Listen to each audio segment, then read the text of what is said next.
በስመ አብ ወወልድ ወመንፈስ ቅዱስ አሐዱ አምላክ አሜን። በስመ አብ ወወልድ ወመንፈስ ቅዱስ አሐዱ አምላክ አሜን። በስመ አብ ወወልድ ወመንፈስ ቅዱስ አሐዱ አምላክ አሜን። ይትባረክ እግዚአብሔር አምላክ አቦይነ ዘአጽሐንስ እስከዛት ሰዓት ናብ ለተስባት ወአኮቴት እግዚአብሔር አምላክ ነሳት ዘጽሕና ክብርን ምስጋና ንዕኡ ይኹኖ እመቤታችን ቅድስት ድንግል ማርያም በአማላጅነታ አቂባ በቃል ኪዳና ከብኪባ ነሳት ዘጽሕትና ንዓውን ክብርን ምስጋናን ይጻሕያ ሕርያን ቅዱሳን መላእክት ነቢያት ሐዋርያት ጻድቃን ሰማዕት እግዚአብሔር ብዘኽበሮም መጠን ክብርን ምስጋናን ይኹኖም። ኃጢአትና ኸይራኻ ዕለት ቃላት ዝተረፈ ግዜናን ሰዓትናን በቅድስና ተመሊእና መታን ክንከይድ ንሐዋርያት ጸጋ መንፈስ ቅዱስካ ከም ሰደድካሎም ንዓና ድማ ጸጋ መንፈስ ቅዱስካ ሰደደልና ርህርተልና አቆራሪተ መዓት ቅድስት ድንግል ማርያም አዴና ናይ ወትሩ ጸሎትክን በረኸትክን አይፈለየና ካብ ንፈርሖ ሁሉ ድማ ሰውርና። ንኤልሳቤጥ ከም ዝባረኽክያ ንቅዱስ ኤፍሬም ነባ ሕርያቆስ ከምኡ ድማ በረኸትኪ አይተርሕቕልና። ቸርነት ናይ አጋዕዝተ ዓለም ስላሴ ሓለዋ ናይ ቅዱሳን መላእክት በረኸት ናይ ኩሎም ጻድቃን ምስ ኩላትና ህዝበ ክርስቲያን ይኹን።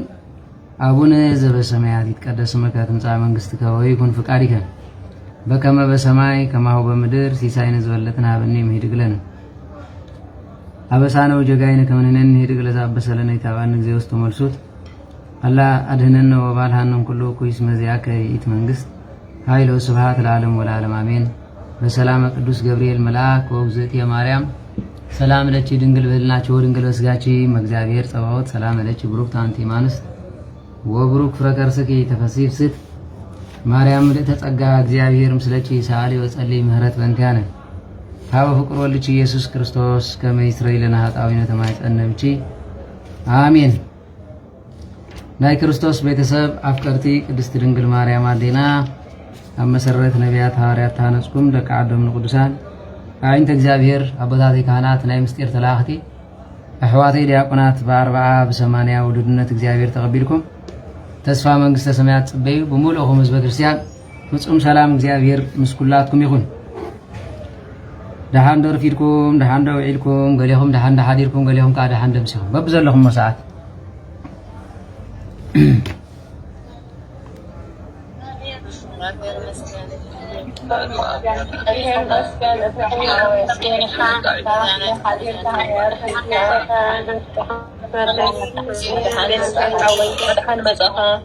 እንኳን ደሓን ጸናሕኩም ምሕረቱ ብዙሕ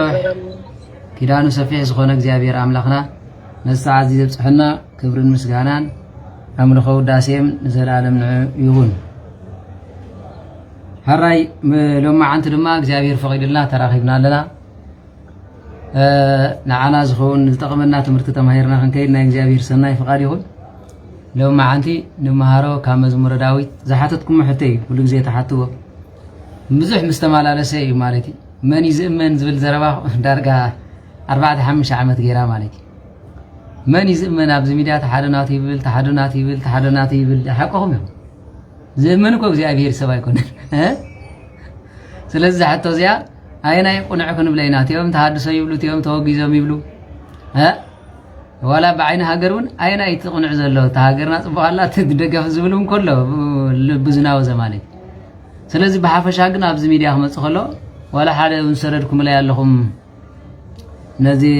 ሰልጠነ ዝበሃል ሓቂ ይትቆላ ዛረብ ኣብዚ ዩቱብ ማለት እዩ። ሓንቲ እስላመይቲ ዝነበረት ወይ ድማ እምነት ዘይብላ አረሚ ይብልዋ አረሚ ዝበሃል እስላሙን ኣይበሃልኒ ወይ ድማ ካብ እስማኤላውያን ዝነበረት ዲያቆን ክትመርዖ ትኽእል እያ በየናይ ኣግባብ እዚ ወዲ ህውታት እያ ይጠቕላላ ነቲ መፅሓፍ ኣንቢብዎ ስለዘይፍቀድ ኣድልይኳ ይድሁል ኣነ ሓደ ግዜ ዝገርመን ነገር ተሃሊሲ ከምዚ ፓትርያርክ ከማን ከምኡ ኢሉ ይዛረብኒ መፅሓፍ ጌርኩም ጥቕሲ ጌርኩም ኣረድኒ እዩ ዝበሃል እምበር ፊት ንፊት ናባ ይምፃእ ይብል ዳሃሩ ዲያቆን ኣስመላሽ ዝመሃሮ ትምህርቲ ኣሎ ሓራስ ሲን ቤተ ክርስቲያን ከይዳ ክትፅሊ ትኽእል ዲያ ሃራይ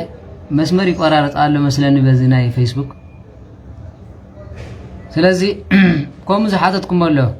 እሞ ድማ ሓደ ሰብ ጥቕስን ምዕራፍን ሒዝለይ ይምፃእ እዚ ኣነ እኮ ነጊረኩም እየ سب نيشتن حرا ميديا جوها يلو ليك أنت غيريز مثلا زوج ده مهناتو نقفيت زين قبل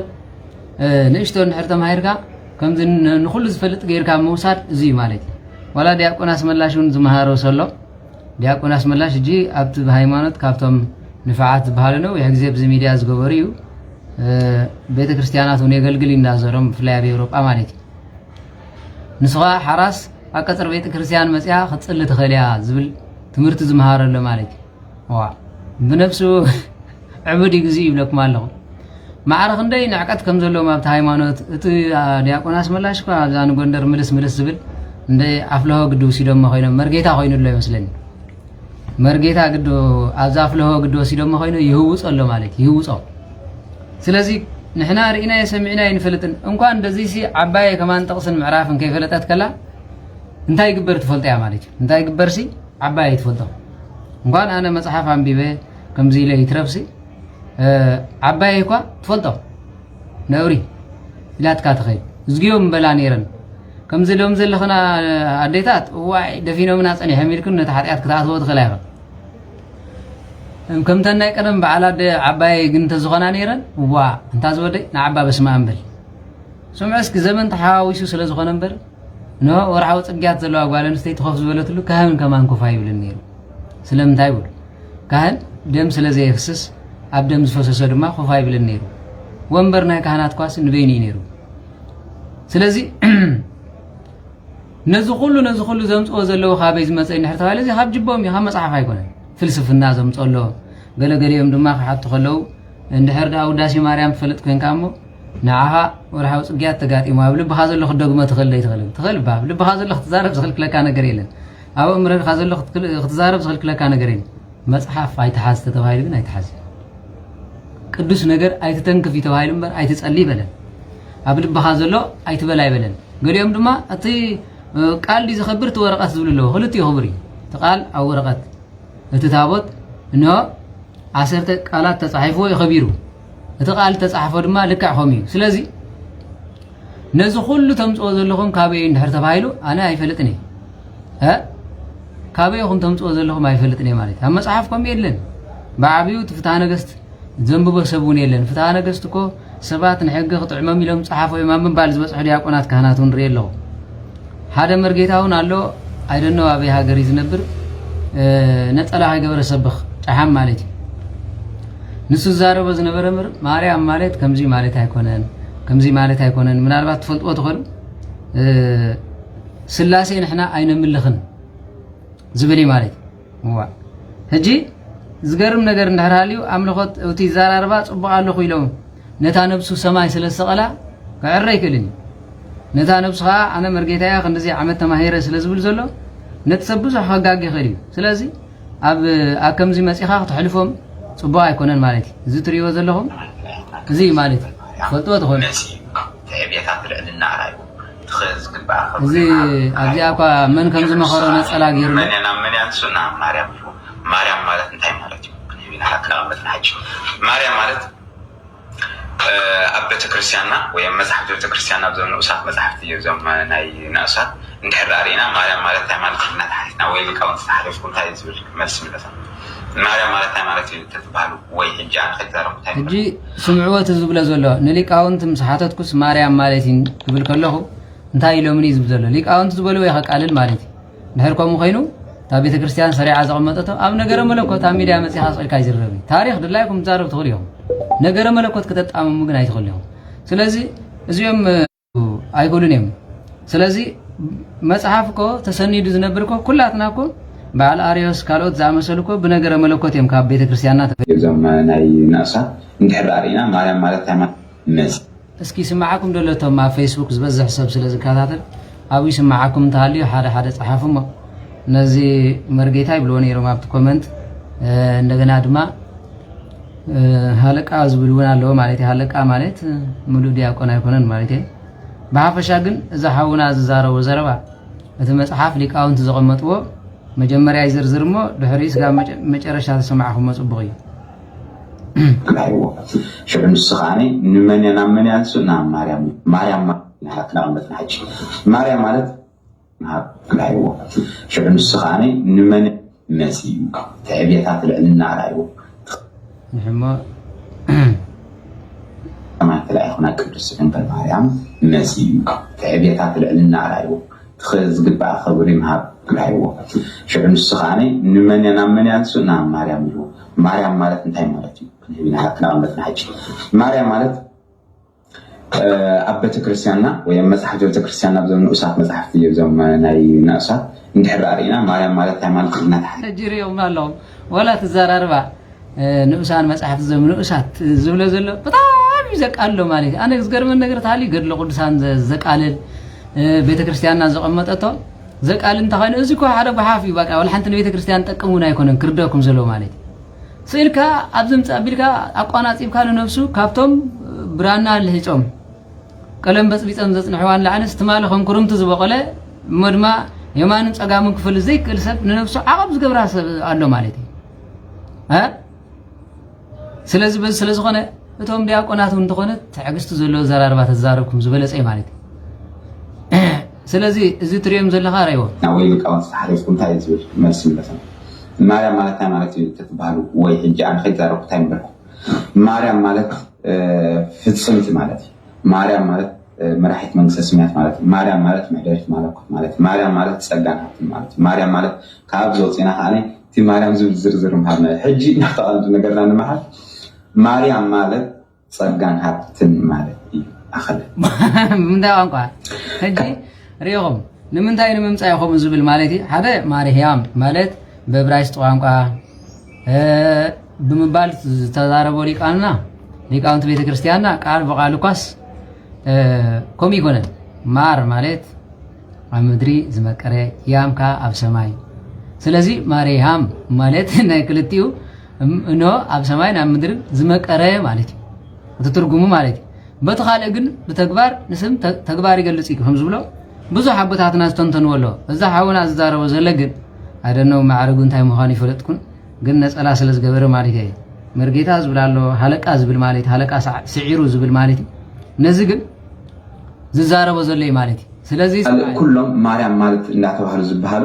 ገይጋይ በጠቅላላ ገይጋ ማርያም ማለት ማህደረ መለኮት ማለት አይኮንም ማርያም ማህደረ መለኮት ያ ማህደረ መለኮት ያ እወ ቅዱሳን ግን ማርያም ማህደረ መለኮት ያ መራሒት መንግስት ሰማያት ዳብተ ፍትርሳን እወ ማርያም ማለት ማህደረ መንግስት መራሒት መንግስት ሰማያት ማለት ግን አይኮንም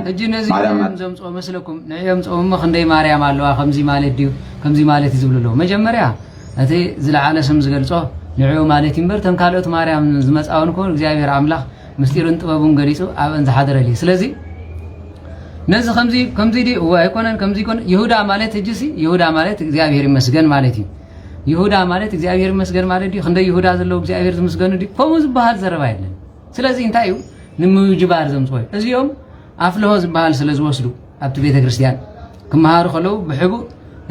ተዋርሶ አጋን እንትለዎም ብፍላይ ከምዚኦም ዝመሰሉ ማለት እዩ ቀነ ይፈለጥናልኩም ከምዚ በልናልኩም ተምሪቃውንት ኮ ከምዚ አይዛረቡን የማን ሚዲያ ስለዚህ አምጪም ዛረቡለው ንሱ ጥራህ አይኮነ ባላ ብዛዕባ ስላሴ ዝቦሎ ገለመለኽ ትሪኢ ከለኻ በጣም ዘጽለካ ማለት ስለዚህ ሙሉ ቪዲዮ እንደዕሉ ኣብቲ ባዕሉ ዝገበሮ ይህሉ ኸውን ኣብቲ ከምዚ ገይሩ ሰይድዎ ዘለ ግን በዚሁ ስለዚህ ኣብ ዘሎ ሰብ ኩሉ ግዜ ተጣባቕቲ ንኹን ንንእሽቶ ጌጋ ባግኡ ከሎ እንተዘይዕሪኻዮ እንተዘይዕሪኻዮ እንዳገፍሐ ምስከደ ዳሕራይ ተሓዝን እዩ ዝብል ማለት ዳሕራይ ተሓዝን እዩ ስለዚ ኣቶ ዲያቆን ሰዓረ ትብሎ ኣለኹም ዋላ ዲያቆን ሃለቃ ሰዓረ ትብሎ ዘለኹም እቲ ዘምፅኦ ዘሎ ጽቡቕ ኣይኮነን ብፍላይ ኣብ ነገረ መለኮት ከምዚ ጌርካ ምጥማም ክመጽ ኣይኮነን ድሕሪ እመቤታችን ማርያም ትበሃል እኮ ስማ ይወፅን እዩ ወለተ ማርያም ወልደ ማርያም ይዝበሃል ስለምንታይ ዝለዓለ ክብርን ዝለዓለ ጸጋን ሒዛ ስለ ዝኸደት እንሆ ንስማ ዝምጥን ግብሪ ስለ ዘይብሉ ይብሉ ሊቃውንት ማለት ብድሕሪያ ማርያም ዝባሃል የለን እህተ ማርያም ፍቅረ ማርያም ገብረ ማርያም አንደ ማርያም ወለተ ማርያም ወዘተረፈ እንዳበለ ስም ዝወጽ ማለት ስለዚህ ነዚ እንድሕር ዘይትረዲእና ኮይኑ ግን እቲ ንገብሮ ዘለና ጽባሕ ዋጋ ይኽፍለካ ማለት እዩ ስለዚህ ዝሓውና አቡ ዝዛረቦ ክትሪኢ ከለኻ ንቤተ ክርስቲያን አሰካፊ ስለዚህ ከዕረ ከሎ ከዕረ ጥራይ ዘለዎ እምበር ነዚ ከምዚ ንምንታይ ከም ኢልካዮ ነዚ ከምዚ ጌርካ ዝባሃል የለን ወላ ዲያቆን አስመላሽ ዝመሃሮ ንህዝቢ ዝምህር ዘሎ ወርሃው ጽግያ ዘለዋ መጽሐፍቲ ተሓዝ ከምዚ ግበር እንድሕር ኢሉ እዚ ተጋጊ ኸያ ክትብሎ እምበር ሓንቲ ዘረባ ሓንቲ እንድሕር ተጋጊ ካብ 100% ሓንቲ እንድሕር ተጋጊ ከምዚ ክትብለ ይግበአካኒ زياكوت حانت تزربت ينبر صباح كاتو مزبي نعو سمعهم شح سبات نحر بيت كريستيان زبالاشو خوينو نو حانت خومي دريا نميت خومي درة تبالاشو هاي تفضل أبزي دياقون دي متروس زبال تحطو زلخا مالتي كابز خلص تزاروا حانت جيجا ترخيبات تلك خوصا يقبوني أزيو نسخا دياقون بيت كريستيان نحر كينكا نشترى وعد رايز بزح كامبر كم تيجي قلت بيت كريستيان توهايبكا حانت الرانشي نخلنا تبالاشون حانت قومي درة نخلنا يتبلاشون حادة موريز بال أبيت كريستيان دما نهزب بويز بلاشو سلازي تجاجي هذا وهاي لما دري قصص أب كل قصص مرتايدا ها قد ما يجي خزر ربنا كله بس أركان منافستي وصلون بزيك أبو جيت أنا من الحنان يسوع كريستوس أنت زي كوينو منافست خوصو أيكولون يوم نس أركان نحنا تمنقدو مينان مهارمبر بس أركان منقص تسميات يعطيلن زبل ما عاد تمرت مهارة اللي بعد كاسون مالي مليسكم اللي تفلتروا تمدي أكونات أبي أتملسوا كانت مليسوا ملي فلتروا أي فلتون أما يتاجن كده استرنجل مريم قال أبسجا حدر مريم حدر خبيل كله نسا خمبرسا نسو كمبير يحديرو أتليست كابز عبو وردت أبيت كريستيان دمارة يلا نسترسون كابو تفلي زرواي تزاربين سلازي بس سلازي خانة بزي مالتي سلازي سؤال كابزي كم زين نعرف تقبرها ليهم نسخاون نشتي خات واحد تعبي خا كهان كتكوني خا تعرم كابت صحفت كمالتي يتري أقوم كصحفز جبا بحق زياجي جا كرم يجبا قريف كاس تقول لزم مهارة سب يقني الليل نوي فلتني انتهي لنا يقني لنا خنبلهم ها بسماء عصبير كبينا نبلمبر نخال إنه بليلن عصب خاب سماي تسامي خايس أبقى الكائنا نبلمبر يغني لنا يغني لنا انتهي كوينا يغني لنا خنبلهم سلازي نوي يكونن أب كومون دحر كوين كنت أمنو أنا نعهم زغل لكم زلخو يغني لي كتب لي يكونن من قست سمايات كتعطو معاك أتصلت كتقبر لي إزمهركم زلخو كتدنقني يكونن مالك أنا ون كم تبرهان عالم قدس باولوس بلو سقام مودعتا نتطوها نقال نخب صحو أتصلتكم ذكروني عصبي كاباكم ما يكونن نعي عصبي كاب أملاخ يصبيان واقات سعركو واقات زخدكو كاب هزبي صولتن مهللان دحر ما حوات كوينا بحنساء مسغانا أزيز حقسن كاب እግዚአብሔር أملاخ دما بسم كادي مهارنان بسم كادي غانن تيوصانان أي قدسنان دو كهانات كوينا دو أي نسحنان أنا صحو انتاي صقمالو أنا صحيكم يقني لي أنا ديز بلكم ندك إذا نسحكا بروح ودي نسحق بلكم እግዚአብሔር تصبي موش تقوم انتاي تقبر تخون بسم كادي قدسنان مع أنت دي حزنان بسم كادي غانن تيوصانان كبليهم أنا جن بحق أيفلطكم نزبل قال نممري أنا كل جزء عاكت بخيل يسبي مخنياتو نعاهم كم تزمهركم كوينة كرم እግዚአብሔር كقوم يزدلي سلازي كبرات حوات أبزخا كنما ساقنا يكوننا المسكينة زي مسكين مو እግዚአብሔር بعدمه أقيمو نعاي كابر ساعات أعطيو نزقال زي مزراو تمسكن نعاون እግዚአብሔር أمسكنوا لي كاباي سمعكم نبعلكم تنسحكم من قصة سمعتكم بتاعنا زقل كل زلهم እግዚአብሔር زيادة فتصامي خصب غلة أسألتكم ذكرني يقني اللي يقولوا قال ملقن زين أي من قصة سمعت بهاري كونه يقني اللي مالت أنا زقاط رقمهم نسخاتكم تنسحكم تمسحكم يقني اللي بهالشيء سلازي بس سلازي خانة بازيز مساء تعرم نحر توايلو خرم يزلوهم بكومي كونن مالك سلازي تجيجا حدا جزيز مساء نخلي خرم زلوه أنا نهاي بوليتيكا كنا سبختي بيت كريستياننا نه نهاي قدفة كونتن كم زي كونتن وبسمان قوم بدأ كونتن بيت كريستيان مالت نهاي قدفة كونت نهاي تقاومتي كونت نهاي كريستوس يعني نبوليتيكا تسأجي عمز جزء وأنت عليهم قل زوم كم ديوم مسألة سبات هجونا لو برهان عليهم قدس باولوس كسبه كله نعاهم تمثيلهم أوش تقوم زعاتو بزحات من تلت اللوم تتنققوا كابجي تحزم بساهم كم زلو نو أقدم ينقرأكم على خنطة توايل الله إيش بهالمر يلون وكم إيش بهالبيت كريستيان يلون أي تبلني سلازي تقوم مع عينة سبكت نتي جرهم من سي يجاجي مالي تزهلو ده نسأله ما أصير ميجارا قدر له خينا كم رأي بهالي سلازي كم يوم مسألة سبات نو كرم زبا إيش بهالمر وراه تجيات كم زجرام تي عن حرت بايلو نسون مسبيت حدير صباح قداس يجمري تايس أجماله تسابون كقدس قربان كوسري جمري ناكبر أتيمبر أبزكوا بيردانوس زحت أبو خان رينا قدس وعيلهم مثلا كحت أبيلهم مثلا واو بس ما أمبر بقش قديسكم سي يردانوس كتحت أبو كلا تقدفنا زم نهجي زلهم مهارانس كابيهم تمصوا أتزبلعكوا أكبد إذا لمبر أبي ده يكونن زلوا بدك إذا حس أزلهم بربوشت يكونن زبلنا خانات دياقونات كله ها سمعسكي كابتو منو عمت سويخو نخمزي زقبرة أتوشت بيت كريستيان تقبروا زلهم نكريستوس بطعم زنور كتقرأ من زقباكم ليش تزمسل أبي هاتيات تدخل نقرأكم زقدس خان بفتصم تأمر ما يعين صدقني نسخه من تغير بعلة عربي نكريستوس بسقو خم تتعاطي سقا ولد እግዚአብሔር بيد حيزون أمريت زدربي كومو غيرو نكريستوس زنعقن زساردن يلن أبيت كريستيان ناكو دحر قداسي مؤمنا لا ياتو بزيكا زقدس خانا ياتون يزبل سلامنتاي يبلمو أبتو ترجمة وانجيل كم تأخله نو منالبات قديسة مسودو أتزقدس خانن دياقونن سرعت زنبرو مالتي نسوم نبيت كريستيان يتهو دحر قداسي سب مسوصي ايتو كمي ملائكه እግዚአብሔር አምላክ ዝወደቀ رفرافنا ቅዱስ ቁርባን ካብ ቤተ ክርስቲያን ለቀይሞም ንስውራን ይወስዱ ወይሞ በትሽዕ ስለዝ ዝቁጥዑ ከይተቀዘፉ ይብል ምናልባት ሰብ ክመውት ስለዝኽእል ሓደጋ ከጋጥም ስለዝኽእል ግን እቲ መስቀል አውጥዮም ኣብ ቤተ መዛግብቲ ይቀመጡ ወይ ቤተ መዝገብ ንብሎ ጎመስ ንብሎ ማለት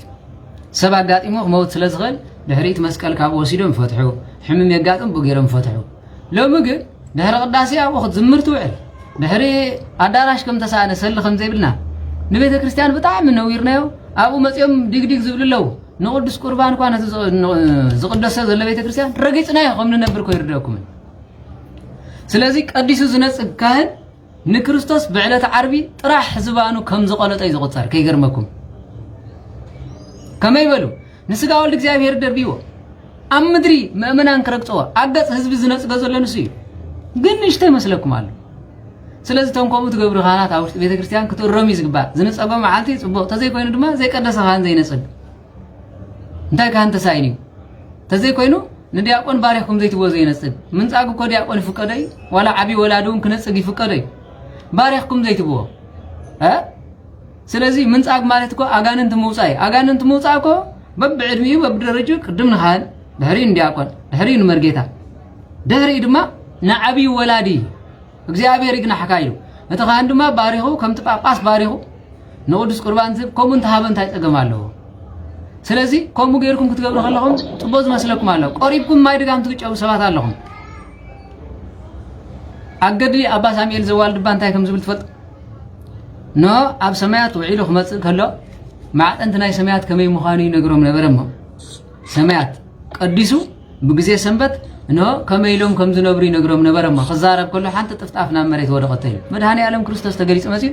ንምንታይ ስጋይና መሬት ደርቢ ኃይሉ እዚ ኮ خزارب ይኻብ አፍነት ኢራታ አይገርመኩም ከይነ ዛረብ ነጸላ ገርና ንኸይድኮ በሆም ዳን መግብን ተጥዒምካ ድላይካ ግበር ዝብልኮ የለን እቲ ነጸላ ንገብረኮ ካብ አፍና ጥፍጣፍ ነጢሩ ናብ መሬት ከይወደቅኮይ እዚ እንዳር ዘይ ተረዲኩም ኮይኑ ጠቅላላ ብድራማ አይሁን ትነብሩ ዘለኹም ማለት ስለዚህ መጨረሻ እንታይ ቦለይሉ ንምንታይ ስጋይና መሬት ድርበኻዮ ጎይታይ ተጋገ እንደቀ ምስጢር ትነግር ይለ ምስጢር ዝነገረው መዓልት ደስ ኢንካ እቱ ሆይ ቆረብካን ነው አይቀደስካን ከለኻ ዘይት ነግሮም ይቅረበለለም ስበላ 5 ዓመት ቁነና ሃቦይ እዚ ክብለካ ከለኹ ግን ንኻናት ስልጣን ዝሃብኩም ኣነ እሞ ኪዳባት ነፍስኻ ተነሳሒሎ دهري باساميل مسكدو خنسح خلو 5 معلت هيبو تخال واي عبي حاتيات يغيره كلهم كله اما مጨረሻ ክርስቶስ ምስተካን እንዳተኻጽዑ خلو انا عبي حاتيات يغيره ዝቁን الناس እዚ ኳን ይስን خلو خلو ናይ ታሕትና አቦ ስለዝነበሩ ክርስቶስ እንደገና አመንጎም ተገሪጽ መጸሞ ኖ ንኻናት ሙሉ ስልጣን ሂበየሞ እትናቴ ገሪ ይፈልካለሁ እትናይ ካህን ግን ቁነና ኻፈጽም ይልዎም ከደይ እዚ ዝብል ቤተ ክርስቲያን ታሃሊው እነ አባ ሳሙኤል ከተቃለው ተخلو እሞዘም ኩሎም ናይ ዋልድባ መነኮሳት ዘለዎ ለይትን ቀድርን እንዲያም እምን ዘዛርቡ ማዓት ሱራን ዝነብርሉ ዝተጻሕፈ ገድለ ተቃልዎ ዝኽእሉ እዮም ስለዚህ ክብራት ሓዋታይ እዚ ዘየለ ትምህርቲ ዘየለ ምዕራፍ ዘየለ ጥቕሲ አይተምጡልና ኣብ ነገረ መለኮት ኣብ ስርዓት ቤተ ክርስቲያን በኸምዝ ምጥማም የለን ምሳኮ ዘባእሰኩም ጉዳይ ታሪኽ ይምበር ጉዳይ ሃይማኖት ዳሰተት አይንባል ናይ ገድፍኩም ወላ ሸውዓት ተኽንፍውፅ እንዳር ገይጋ ኮይኑ ገይጋይ አበዳ ባይ ተሚርካያ ሚርካያ ምናልባት ገብረ መንፈስ ቅዱስ ግብጻዊኦም ኢትዮጵያውያን ተዝኸውን ነይረኽታ ጸገም የብሉን ጻድቕ ምዃኖም ዘገድስ አዳም ኣብቲ ተወሊዱ ከም ኃጢአት ጌርኩም ክትቆጽረት ተኾንኩም ድንቁርናይ በቲ ይበል በቲ አዳም ኣብ ገነት ይዝነብር ስለዚ ከምቲ ኣነ ናይ ጳውሎስ ኢሎም ዝማቐሉ ዝነበሩ ቅዱሳን ጳውሎስን ኣጵሎስን ስለኹም ኣይሞተን ስለኹም ዝመተ ክርስቶስ እዩ ዝበሎም ብርሃን ዓለም ቅዱስ ጳውሎስ ንጻድቃን ሃገሮም ሰማያት እዩ ንሕና መበቆሎም ንምዝራብ ታሪኽ ንምፍላጥ ዳልና ነግረኩም ዘለና እምበር በዚ ይኹም ሳት ቋያቁ ትኽእል እምበር ብዓይን ሃይማኖት ብስርዓት ቤተክርስቲያንን ምጉዳል ዝበሃል የለን ጌጋይ ስለዚ ነው ቅዱስ ነገር ኣይተተንከፍ ዝብል ካብ ኦሪታት ሒዙ ስጋ በሐድሽ ኪዳን ኮሚል ዝቕጽል ኣብ ሐድሽ ኪዳን ፈሪሱ ዝበሃል የለን ከመይ ነው ንስኻትኩም ግና ኣብ መሰረት ነቢያት ሐዋርያት ተሃነጽኩም ደቂ ዓዶም ንቅዱሳን እዩ ዝብል እምበር ንነቢያት ኣፍሪስኩም ነው ንሐዋርያት ሰዓቡ ዝብል ሕጊ ስርዓት የለን የለን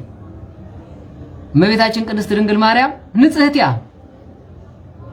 ሕርሰት እክቶ ዝበሃል ኣይነበራን ወርሃው ጽግያት ዝበሃል ኣይትፈልጥን እያ ንጽሕት እያ ካብ ሰባ ፍሊት እያ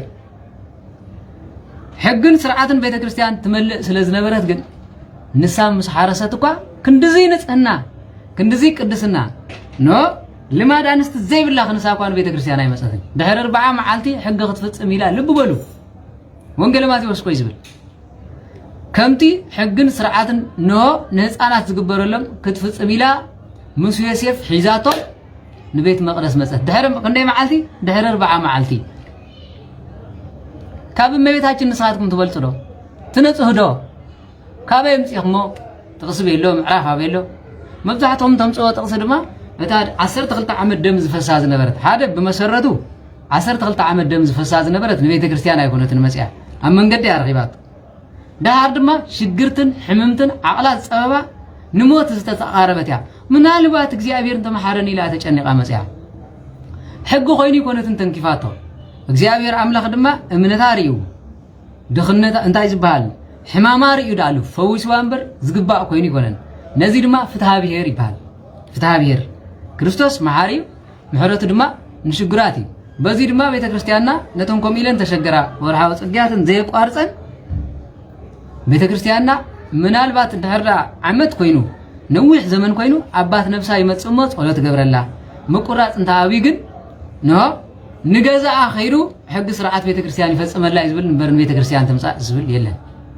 የለን አበይሎ ወይ ጥቕስ ወይ ምዕራፍ ተምጹ ይግባአኩም እዚ ህውታት አይቆልዓ ኣብ ዩቲዩብ ዝምህረኩም ዘሎ ድማ ከምዚ ኢሉ በቃ ከምዚ ኢንሻአሎ ሓደ መጀመሪያ ስለ አንቀጽ ሓዳር ዛረብ ኣብ ፍትሐ ነገሥት ምዕራፍ 24 119 ወዘተረፈ ጠቃቀሽ ወዝኸይድ ዘሎ ዘይተጋገ 115 ወይ 17 ጠቃቀሽ ወኸይድ ዘሎ ደናግል እንታዮም ዲያቆናት እንታይሎም ዝብል ጽባሕኳ ብዝያዳ ጥቕስ ምዕራፍን ገይረ ክነግረኩም ሕሸን ማለት ንስም ጽዮ ዘሎ የለን ኮም ዝብል ኣብ ቤተክርስቲያን ኣብ ህዛብ እንድሕር ዳ ኸይዶም ይብል ንህዛብ ክትምህር እንተኸይድካ ምንም ዲያቆን ይምን ካህን ይኹን ዘይብሎም እንተኾይኖም ናብ ክርስትና ምለሰሞ እነሆ መጀመሪ ሕግ ስለ ዝኾነ ንኹሉ ስርዓት ምሂርካ ዲቁና ክሽዮም ይኽእሉ ዲቁና ክሽዮም ይኽእሉ እዮም ከምቲ ሐዋርያት ሰብ ሓዳር ነይሮም ሰብ በዓል ጴጥሮስ መጀመርያ ነዚ ዝገበሮ ሓደ ክርስቲያን ዝነበረ ግን ሓንቲ ሙስሊም መጽያ እንድሕር ዳ ድንግልና ዘይብላ ኣመንዝራ እንተ ነይራ ኮይና ተመርዖ ዝብል ግን ጥቕስ የለን ምዕራፍ የለን ኣብ ፍትሐ ነገሥት እውን የለን መጀመርያ ክርዳእኩም ዘሎ ህዛብ ናይ ገዛ ርእሶም ባህር ኣለዎ ምሶም ዝዓበየ ምንዝርና ናይ ገዛ ርእሱ ባህር ኣለዎ ኣመንዝራ ንቤተ ክርስቲያን ኣይኸውንን ንምንታይ ዲያቆን ቅርና ሓርሽ ዝገብር ሓርሽ ኮነ ድሕሪት ንቕድሚት ይጥወን ሓርሽ ይጥወን ሓርሽ ሲ ንጸጋም ንየማን ይጥወን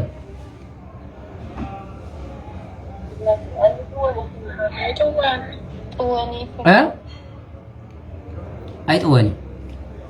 በዚ እንደገና ድማ ከምዚ ቀርኑ ድማ በልሕ ይኻብካለ ስለዚህ ታዝ ሓደ ሃይማኖት ንመናፍቃን ንስርዓት ቤተክርስቲያን ንኹሉ ሓደ ከምቲ ንጉይላ በንቂሩ ከምዚ ገይሩ ዝብንጥሮ ንሱ ድማ ንምስጢር እግዚአብሔር ናይ ምብንቃር ባህር ኣለዎ ሓደ በሉ ካልኣይ ድማ ዝሓዘ ሃይማኖት ንድሕሪትን ንጸማን የማን ይብል ትኽኢሉ ይዝኸይድ ከምቲ ዲቁና ሒዝዎ ዝነበረ ክህነቱ ሒዙ ኸይዱ ቀርኒ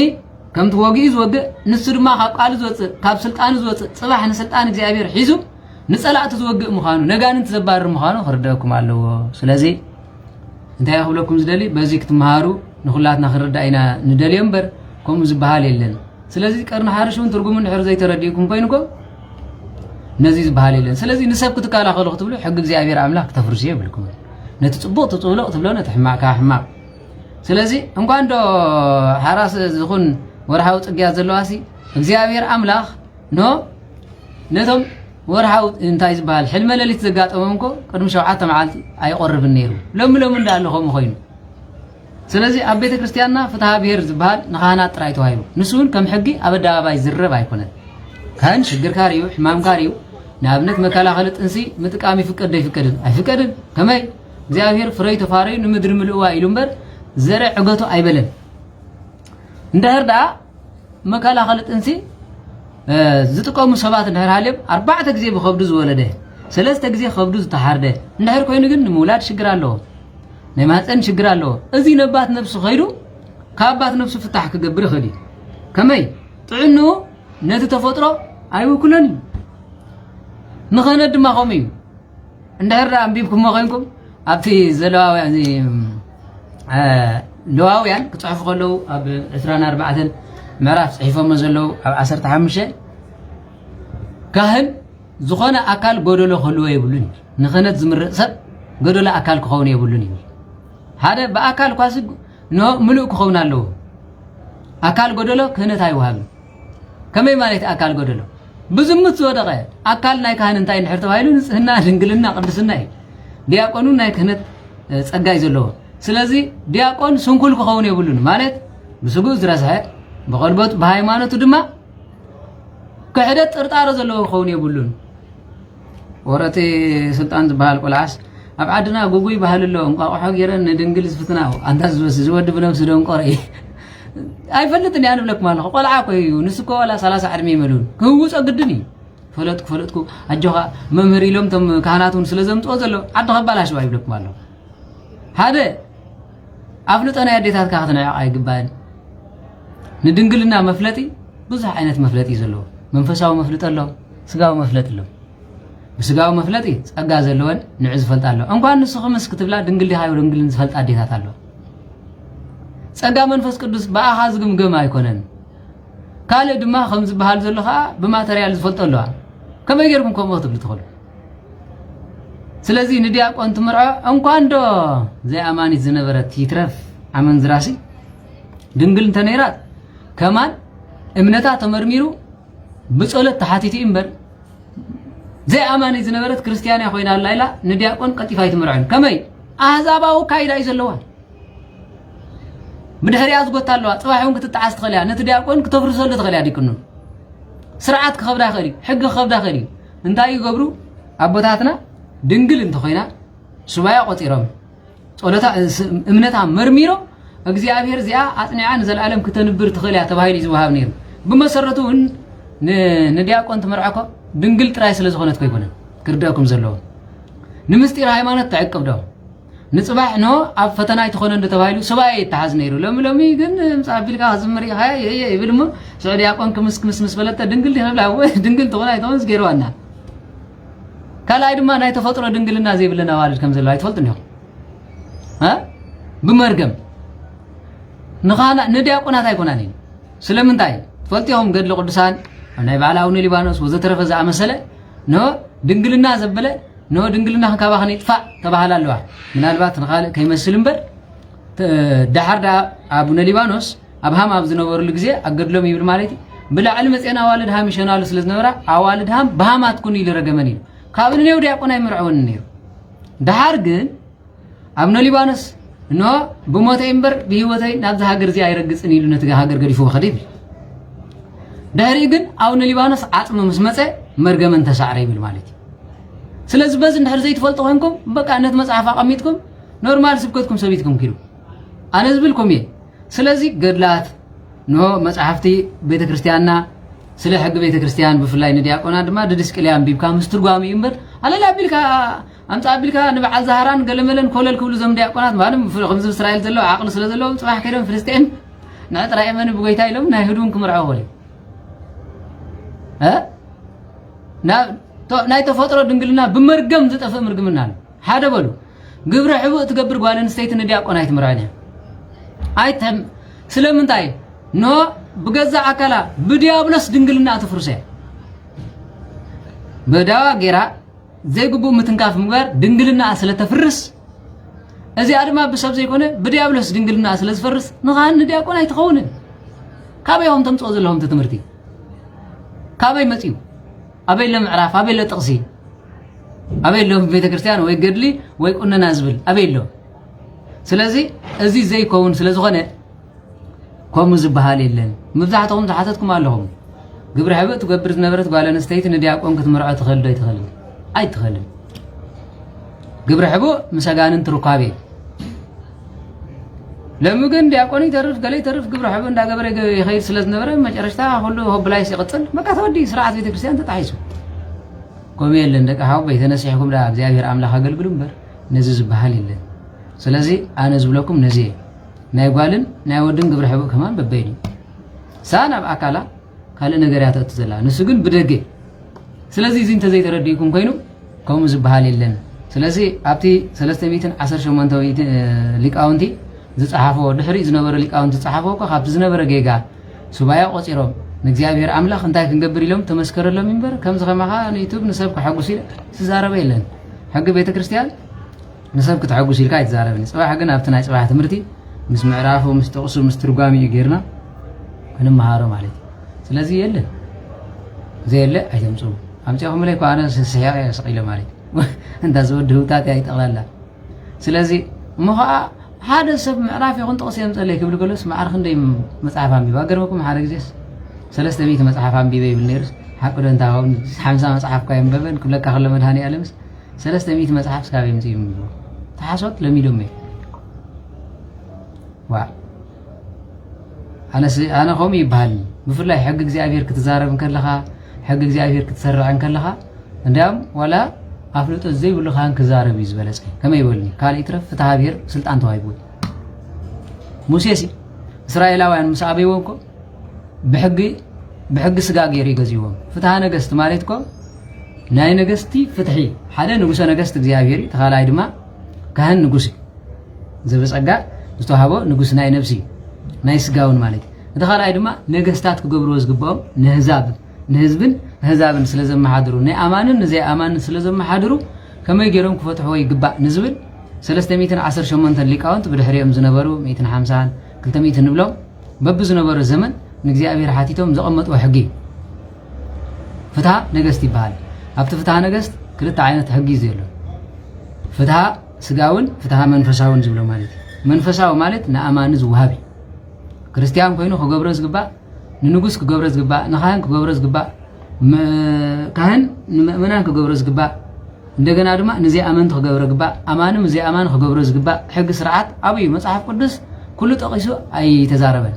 ንድሕሪኦም ዝነበሩ ከዓ ምስጢር ገሊፁ ከዓ ከምኡ ገይሩ ገሪፎ ፍትሃ ነገስት ካብ መፅሓፍ ቅዱስ ፈሊና ንሪኦ ዶ ኣይንፈልዮም ኩሉ ቅዱስ እዩ እቲኦም ኣብ ዘመኑ ዝነበሩ ሃዋርያት እዮም እቲኦም ከዓ ብድሕሪ ሃዋርያት ዝነበሩ ናይ ሃዋርያት ኣሰር ተኸቲሎም ሓንቲ ከየጉደሉ ንመናፍቃን ስዒሮም ንሕጊ እግዚአብሔር ኣኽቢሮም ኖ ዝኸዱ ቅዱሳን እዮም ኩሉ ቅዱስ እዩ ንኩሉ ዝተፀፈ ለተግሳጽ ያነ ተፀፈ ከም ዝበሎ ብርሃን ዓለም ቅዱስ ጳውሎስ ቅዱስ መጽሓፍ ዝፀሓፍ እንተግሳጽና እዩ በእጅውን እግዚአብሔር ኣምላኽ ካብኡ ንላዕሊ ምስጢር ዝገለጸሎም እንተሃልዮም ኖ ብተጋድሎኦምን ብኩሉ ትምህርቶምን ቤተ ክርስቲያን ዝመስከረትሎም እንተኾይና ሕጊ ኣይሰዓርን ስለዚህ ምጽ አቢልካስ የቀኒለ ዘይት ብሎ ከም ዘይት ብሎ እንታይ ላይ ናንብለው ኣነ ንዓኹም ዘገልግለኩም ዓስበ ካብ ሰማያት ይምበር ካባኹም ኣይኮነን ንስኹም ክትሕጎሱ እውን ኣይኮንኩን ኣነ ንእግዚአብሔር ሓቂ መስኪረ ኸይዳ እምበር ንዓኹም ክሕጉስ ኢለ እንተኾይኖሞ ሽግር ይኽመፅእ ስለዚ ዝታት ግደፉ በዚ ስለዝኾነ እዮም ዘመእመናን መን ይዝእመን ኢሎም ኮይም ንዕሰ ይደም ማለት ቅዱስ ዳዊት ከምዚ ሰዓት ኣብ ዝነበረሉ ግዜ ኣቦታተይ ዝበሎም ሰናይ ግብሪ ይገበሩ ኣሕዋተይ ኢሉ ምሶም ፅጋዕ ዝነበረውን ከምኡ ይገበሩ በዓል ኢኮንያን ዝበሃሉ ነይሮም ኖ እምናት ኣገልገልቲ ከለዉ ምስ ደቁ ተንኮል ይሰርሕሉ ነይሮም እንታይ ኢሎም ዝጸለየ ትፈልጡ መዝሙረ ዳዊት ብግዕዝ 14 ብትግርኛ ድማ 15 ካብ ሓደ ጀሚሩ ከምዚ ይብል እግዚኦ ምን ይሃድር ውስጥ ጽላለተከ ኣብ ጽላል ቤትካ ዝሓድር መን እዩ ንእግዚአብሔር ዝሓተተ ሕቶ እዩ ብሱባኤ ወሙን ያጸልል ውስጥ ደብረ መቅደስከ ኣብ ድኳንካ ዘጽልል ኣብ መቅደስካ ዝሓድርከ መን እዩ عقل صيبوكوي ساول قنع زبلو نعو خساد جميرو አጋንንትን ተውጸሉ ጸላየ ጎልያድ እንተቀተሉስ መሪስ خساد جميرو نحق እግዚአብሔር አምላክ ይخبريም ዝብለም ዝነበረ ዳታንን አቤሮንን ይግሪታ ደቅሎጥ ደቅ አፊነንን ፊናስን ክብለ አፊነንን ፊናስን ንቤተ ክርስቲያን አባላሽው ማጸንሕማ ምን ይዘመን ከም ዝጂ ህዝብ ተጨንቆ ዘሎ ምን ይዘመን ጸሎት ግበሩ ንስኻትኩም እግዚአብሔር ተቆነዕ መምህር መንገድ ጽድቅ ዝወስድ አይና ይልኩም ጸሎት ግበሩ በር ለምዳመን ዘመናሉ من كأمن زمن فتاري زمن مصحف مسترقاميو بيتكريستيان قريفاتلنا خيدا سبز بس أحد درجة أنت بس أحد صدق مقصري أخونا يقول أحوادي كريستيان مخانن دياقون مخانن ببيني قدس قربان موسادن فتصم كريستيان مخانن ببيني أنا بلكم الله سلازي بدفرت واسد قدس قربان الله بدفرت بيتكريستيان زقلقل الله وزي فتصم كريستيان كبهالاي كان بقبرو وزي أبير كساسي بكايدو كريستيان أنا أبا جورج سجاس إيش أخذ الله خلنا تايل مسلكم أبا جورج سجاس إيش أو ولا ريت أملا كريستيان جبرني لوا كريستيان كوين خركب أكيد مود دخل كريستيان جبرني أرجانون بحال صلاتهم ماري أمي بكم ما يتفلتون كمسون كريستيان كوين كامر كاب تزعبي سجاي كريستيان مخان مالت نخرستوس بفتسم البيب بفرات من باري كهنت بتدنقل ناظر خبا أتنيعو كهنت كوها بغير سر ፍጻሜ ግን ክርስቲያን መኻን ማለት ግን ፍጹምነቲ ክርስቲያን መኻን ማለት ክርስቶስ መምሳል ማለት ክርስቶስ መምሳል ስለዚህ ዲያቆን ኮይኑ ክንደይ ሰራቀ ሁሉ ቀሽ ኮይኑ ክንደይ ሐሳዊ ይህሉ ጳጳስ ኮይኑ ክንደይ መዳናገር ይህሉ ቆራብ ኮይኑ ክንደይ ዓመፀኛ ይሁሉ እዚ ብሙሉ ክርስትና ካውፅረና ይግል እንታይ ዳ ክርስቲያን መኻን ማለት ሕግን ስርዓትን ቀዳሚሃ ለእግዚአብሔር ፈሪሃ ለጥበብ ይብለልን نتا እግዚአብሔር ዝኸዳ መንገዲ በአምኻድ ክርስቲያን ኮይኖም ተረኽቡ ሐዋርያት ንዓለም ሰቢኾም ሕግ ሓጊጎም ከይዶም ራን ዓለም ቅዱስ ጳውሎስ ከምዚ ኢሉ ተዛሪብሉ ከምታ ኣነ ንክርስቶስ ዝመሰልኩ ስኻትኩም ከኣነ ኣይምሰሉ ንዓይ ምሰሉ ስለምንታይ ኣነ ብኹሉ ኣካይዳይ ንክርስቶስ መሲለ ስለዚ ንክርስቶስ መምሳሊ ክርስትና ማለት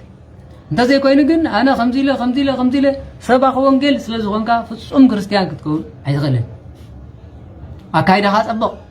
أزرار بهاتعي سلازي تفصم كريستيان زبال بنسحات حاسبو بفرحات بقدس قربان تهاتيمو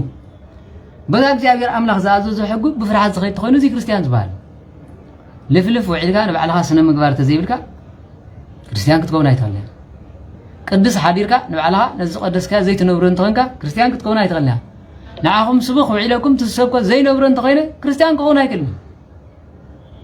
نزي سلسخونا ينبار مصحف قدس بزحات دو بسمكا أغانن تيوصانان بسمكا ري قدسنان بسمكا ري سبخكا نكبلنا أنا كن بحق بلكم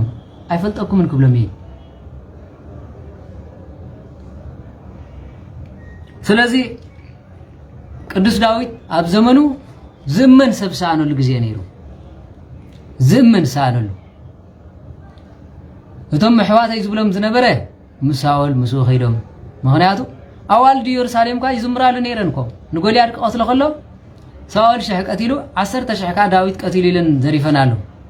ساول ግን ሰብዚ ከምዚ ሓስባሎ ንዓይ ግምጥለን ደሊ ምስበሎ ሁሉም ደንጎላ ሒዞም ንዳዊት ክጎይ ወደሊ ሙሱ ዝቃለሱ ዝነበሩ ጸላት ኸርዕድን ከሎ ንዳዊት ዘሚሮ ብሉ ዳሕራ ሳይጎሞ ጎልያድ ከሐም ሳኦል ድማ ከሐመም ከሎ ንዳዊት በጀኻ በገና ወقعለ ይብሎ ነይሩ ምስ ገደፎ ግን ናም ገርመኩም አጋንንት ኮ ገርመኩም ካብ ኣካል ስጋና እንተወፁ ብነፍስና ካይፉትነና ኮስል ከሆነ ብሱ ክበልዖ ከሎ ንዓ በገና ሃረመለ ይብሎ በገና ሃርመም ሩፍ ይብሎ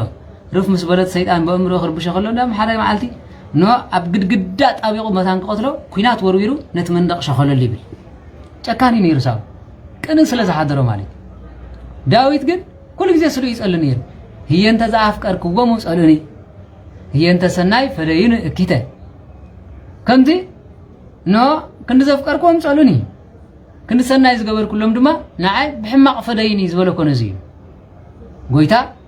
نو داغماي داويت تباله غويتانا مدحنا نيس كريستوس نمثال ان داويت تخونه دحر كن غويتا دما كند اخل زبلعو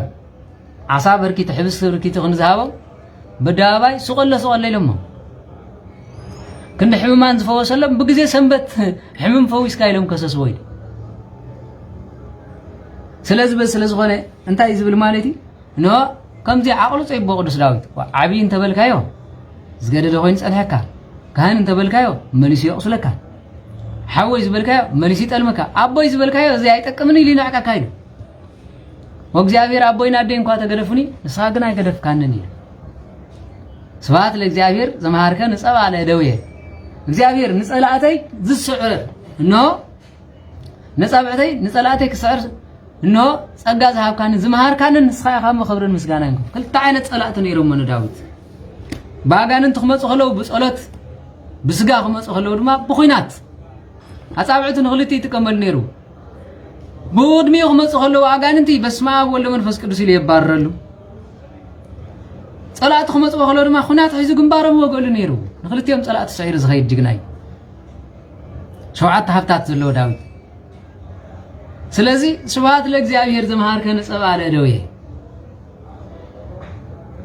نو لزيابير نعاي نصلاتي كسعر نصابعتي قست مغتار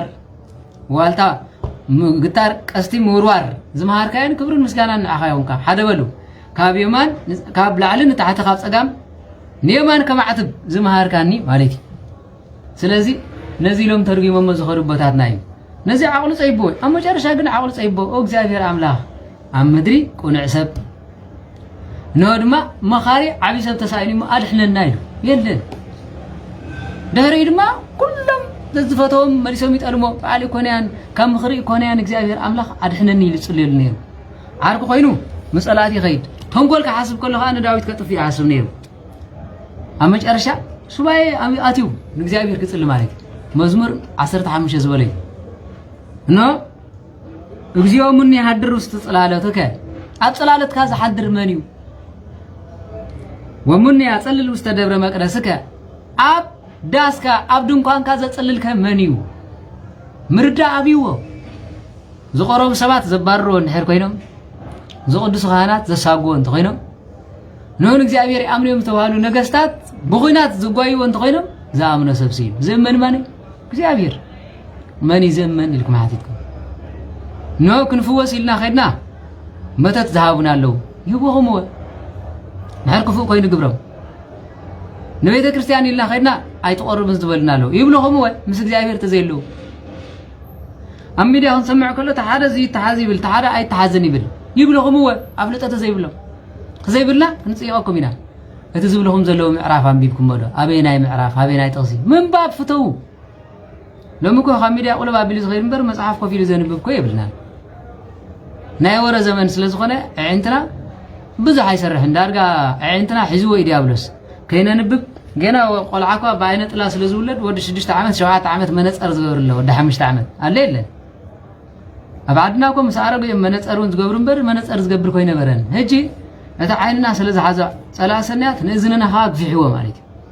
ناتي كتسمعوا ناتي كتسمعوا ناتي كتسمعوا نتتبع عليه تقصن معرافن كمان يتنببون أبيلا معراف أبيلا تقص خم الله تقولوا ما تنببوه هم أنتوا قينوا سزيات بلا لامو كم أريالكم تحت تزي قينوا كن زي اللي معراف زي لوا بيت كريستيان كم يتبلني له ليك أنت خمي له ما يمهرن أبينا ليك مهيركم أبي عدل قاسي قبرنا ليك أنت بعدنا زيرانا أبسدتنا فحترترينا نبذلنا أبي سلازي بهاجر أنت هاي زباسكم أبتا بوليتيكيا ناس كونكم تاون كنتوا باس لهم تكبراوي أبو سلسانكم أبيت كريستيان كا تكبراو بيزدلنا كم بهاجر نو هانيس زهانس قنع فريدو قنع كون زبل ندخاتات زرد دخات بدله نو حق غدله زبل نحر حالي تزي كوينو كن بعلهات فلت كم زغبر تبل تخوينو ابع عمص اي زنبر تقاوموا لهم نسخاتكم كنتاي فتحمت يوم تتباين يلن نخماكم مسل خابتي تزربحوا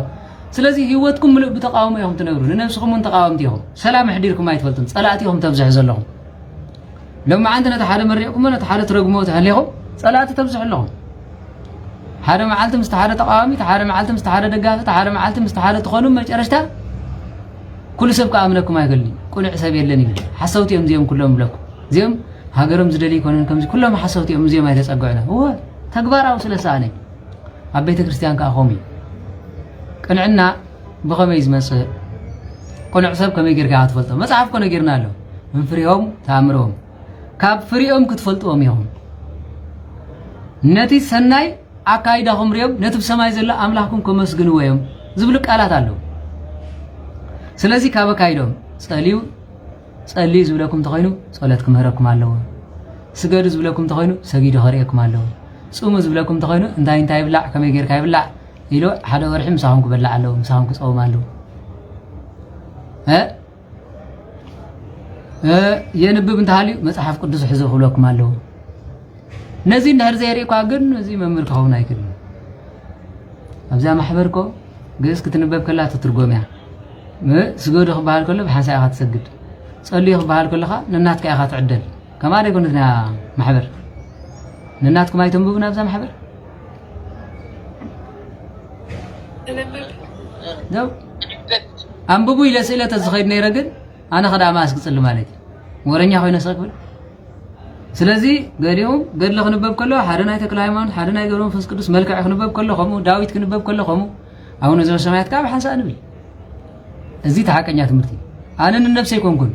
تحكي يا حاسكم من قد خاط تصلوا لهم كم غيركم أجازة تصلي خلهم كا ودهم يسألون تهالي قالكم تسأل تهالي كا أصلتون كو تحارس وين سمعت خوينا خدك سخيل نسخة مس مصحف تزاناق علىها تسمع قندك اسك مسخلي عيو هبو سلازي انا خصل له صا او نزل سمعت كندي انا ابصح انا غازا قدلي اندا سمع او نزل سمعت اندا ابصح كلت تربحا يلو بوشتي زاربالو بدغو خير بشكا قدلي سمعالو اب حساب ياتني بيزي هو منفس قدس كاي حضرو مالي سلازي نحنا قن ابيت كريستيانو ام كومي كان قدقس كله مؤمنان كنتا يقبلوا تسطو يقبلوا دياقون تنسو خبل كله نسمكا بزي تسهلني مسلم منفسك غايب لونتي سلام لكلكم كول كله مسلم منفسك سلازي ايتدقسم كلها تصللها مالك دننو سجدو كبار كلها نسجد قدميك يبلتيكا تنسو لصلت قايبلكا بزي تسهلني سلازي دقاس ايمصكاني دقاس مصزلكو كمسلچاو سلاسنات كمصعاني مر دقاس مصكا يدل سلازي مبار قدوس داويت ابصلالت كا زحدر مني اما قدسكا زحدر مني زبلو نزيل مانيو بتخكل زغلغلكا خان كوينو ماني نمستيركا تنتين زفلت كبلدلي ساول كاب نغستات افيننن فينحاسل كاب كهنات ابيت كريستيان حماق زغبرلو زنبر زمن دهري ግን እንታይሉ ኮሚሉ መጸለ መንፈስ ቅዱስ ነው መልሱሉ ይብል እግዚአብሔር አምላክ منو يهدر واستطلالتك ومنو يصلل واستدبر مقدسك انببو مزمور داويد 14 بغز 15 بتግርኛ نزي كلتي احاتيتو منفس قدوس كملسلو زي ياغور بنصو ويغبر صدقه حاده كلاي وزينب صدقه بلبو كلته ثلاثه بلو وزي يغالو بلسانو 4 بلو وزي قبر اوكي ديبا بيصو 5 تبلو وزي صعاله ازماريو 6 تبلو وزمنن بقدميو اكوي 7 تبلو زي اكبرهم لفرح يا እግዚአብሔር 8 تبلو زي مهل لبيصو ويهسو 9 تبلو وزي لك ورق وبرد برديه 10 تبلو وزي نسا هليان بلاي لنصو 10 حدا زي يقبر كمز يتهوك العالم زيوم زقبر زبله انه ازينات يا قلقاري سلازي نزي نهر ترديكم يوم كتكرو تخلو نزي سلمتا انا بغزام بيبلكم تيلكم زبره زفل نسطو انقا وين سلصناي مالك سلازي ابتا مزمور داويت تبال زلا بملئتا نزي ان حرام بيبكم من يقنف اقول لكم ملسو ناي امني كون امنو به امنو بابي ويتنال مدحنا يسوع كريستوس باي امنو ببيكا امنو تزلا اخنبي انا نقول فصيمه انا هازلكم زلكم كما غيركم فصيمه سلازي مزمور داويد ቁጥር 15 ዝብሎ ዘሎ ቃል ኖ እግዚአብሔር ይብልሞ ኣብ ድንኳንካ ዝሓድር መን እዩ ኣብ ቅዱስ እምባኻኸ ዝነብር መን እዩ ኣብ ቤት መቅደስካ ብንጽህና ዝነብር መን እዩ እግዚአብሔር ድማ እቲ በቅድዕና ዝማላለስ ሓደ ንጽድቅ ዝገብር ክልተ ሓቁን ዝዛረብ سلسته እዚኦም እንታይ የሚሉ ኖ ኣብ ድንኳነይ ዝሓድሩን ኣብ ቅዱስ እምባይ ዝነብሩን እዚኦም የሚሉ መነ የሚሉ ሓደ በቅንዕና ዝማላለስ ሰባሉ ሓደ ወዲ 60 ገለን ዓመት ናብ ሓደ ገዛ ኸይዶም ካብ ማሕበር ማለት ኤፍሬም አቤት ናብዚ ማሕበርኩም ዝከብ ዝነበረስ ከይደ ነይረ ከመይ ረኺብከዮም ኮነ ኢለ ክስል ኸይደ ኢሎም ሰአሊ ለነ ቅዱስ መኸ ብዙሕ ደስ ዘይብለን ረኺበ ክትስሊ እንተኸይድኩም ዳ እንታይ ደስ ክብለኩም ክትስሊ እንተትኸዱ ነይርኩም ግን ብፀለትኩም ኩሉ መዐረየ ክትስሊ እንተኸይድኩም ዳ ሕማቕ ክትክቡ ኢኹም ንኣብነት ሓንቲ ጓል ኔራስ ሰብ እንዳፀለየ ኮፍ ኢላ ክትብል እያ እምበር እታ ኮይንኩ ኮፍ ኢልክ ዘይትብለዋ ግን ከም ይበሃል ስለዚ ብቁኑዕ ዝመላለስ ሎሚ ብቁኑዕ ዝመላለስ ኣለና ሎሚ ዝቐንዐ ሰብ ከም ማዕፂድ ቁኑዕ ዝበሃል ኣብ ሰዓዚ ከም ማዕፂድ ቅንዕት ዳ ይኹነትን ዝቐይሐ ዝበሃል ሎሚ ዝነፅህ ዝበሃል ኮንኳኹ ስለዚ ኣብ ድንኳነይ ዝሓድር ኣብ ቅዱስ ከረነይ ኣብ ቅዱስ እምባይ ድማ ዝነብር ሓደ ብቕንዕና ዝመላለስ እግዚአብሔር ቅንዕና ይዓድልኩም ካላይ ጽድቅ ዝገብር ዋይ ጽድቅ ዝገብር ኣለና እስኪ ካ ኮመንትና ዲና ጥዑያት እስኪ ካ ኮመንት ከይተጻረፈ ዝውዓለ ሰብ ኣሎ የለን ኣብዚ ኸድኩም ኮመንት ንምንታይ ጽሕፉ ዋላ ማሕበር ዘለኹም ማለት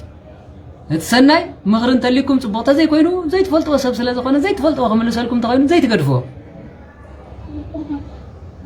ንዑ መሊስልኩም ንዑ ክትምልሱ ከዓ ምሉእ ለይቲ ከይፈለጥኩም ትጻልእዎን ትጸርፎን ይበዝሕ ካልኣይ ድማ ሓቂ ዝዛረብ እዚኣ ሓቂ እኳ ንኹላትና ይትምልከተና ሓቂ ዝዛረብ ኣሎ ለምን ለም ሓቂ ተዛሪብካ ካራ ዘልዕል ይበዝሕ ኣነ ብለኩም ኣለኹ ከምዚ ወርሒ እዚ ኣብ ሂወተይ ፀላእኮ የለን ከምዚኣ ወርሒ እዚኣ ዝፀላእኮ የለን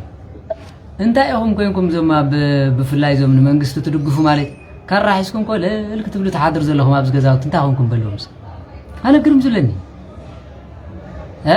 اللهم قرمكم أفضلت كتقوم كلها أنا قليهم تريمها نزيسي ولا قتيلة سربيت رأيتهم بر كره تولي ترى من قد زبلو سوا تريه مالي واو قريم منكم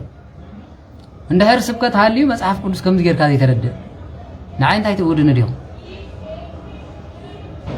أنا يقرمني أنا نعمله سب كحلف أن ما يدني زغف حتى أتنسي بونت እግዚአብሔር ተዘይክልለና ከምዚ ሰሙን እዚ ኣብዚ ትገብርዎ ዘለኹም ብምሉእኩም ብጣዕሚ ይሕዝን መነኮስ ደው ኢሉ ካብ ገዳምስ ካብ ገዛ ከይትወፅእ እንታይ ኮይኑ ዘም ርጉማት ከም ዝሓስብለው ተሓደ መፂስ ከምዚ ከይትብል ቅዳሴ ከይድና ኮን ምለስ ኣለና ቅዳሴ ክንቀድስ ኢልና ከይድና ጸሎሎ ተኸዲኖም ኣብቲ ኣንጎሎ ንዓኻሪም ሰበሉ ታበሽክለታ እስር ይብልዋ እስክዳሃን እግዚአብሔር ካብ ዕዳደ ማና ግፈና ኢልና ምሽክለታ ሒዝና ንምለሳለን እንታይ ተሓሳብኩም አይርደን يعني ኣነ ንሞት ፈሪሃ ይፈልጥኒ ግን ኣብ ዘይተደለየን ዓናው ምስጋ ኸይና ኣቱ ንዑ ስለዘይ እንደለ ኣሕዋትና ኸይን ቃተሊና ንኹሉ ገዲፍና እዩ ቤተ ክርስቲያን በኸሙ ኣይመጻናኩም ኣገዛና ካሜራ ገዛና ተሓቢብኩም ካራ ምጸናሕኩም ገዲፍና ይኮ ስለዚህ ንምንታይ አሁን ቆም ትገብሩ ኣነ ይርደንኒ ስለዚህ ነዚ ቅንዕና እንድሕር ዝዛረብ ሰብሪኹም ካብ ደንጎላ ምልዓል ቅንዕሲ ኮነን ኢልኩም ምክታዕ ስለዘይ ተኸሉ ማለት ስለዚህ ንሞት ዳሞ እንታይ መልክዕ ዓዲዮ ሎም እኮ ሓያል ሰብ የለን ሓያል ግዜን ሕማቅ ግዜ ኣሕሊፎ ኣይሃብካ እምበር ከም የለን ስለዚህ ወለድና ዘይገበሮ ህዝብና ዘይነበሮ ንኸምዚ ክትገብሩ ከለኹም ብጣዕሚ ዘሕዝን ስለዚህ እምበር ኣነ ዳ ካባኹም ተጋላጊለ ወይ እኳ ረኺበ ሰማዕት እኳ ምኾነለይ ካባኹም ተጋላጊልካ ከምሳኹም እምበር ኣብ እግዚአብሔር ምኻድካ እንዳይሓይሽ እንታይ ትርጉም ኣለዎ ወይ ምሳኹም ኣነ 10 ግዜ ምባእስ እንታይ ትርጉም ኣለዎ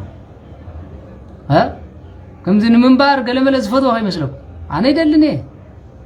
ንሕር ብቕንዕና ዘይነብር ንእግዚአብሔር ብቕኑዕ ዘይገልግሎ ንቤቱ ዘይገልግል ተኾይነ ዋላ ዘለይቲ ይፈትዎን ያኒ ወለድካ ዘመድካ ግዜ ንዓይ ፅንፅዋይ ስለዚ ከምታት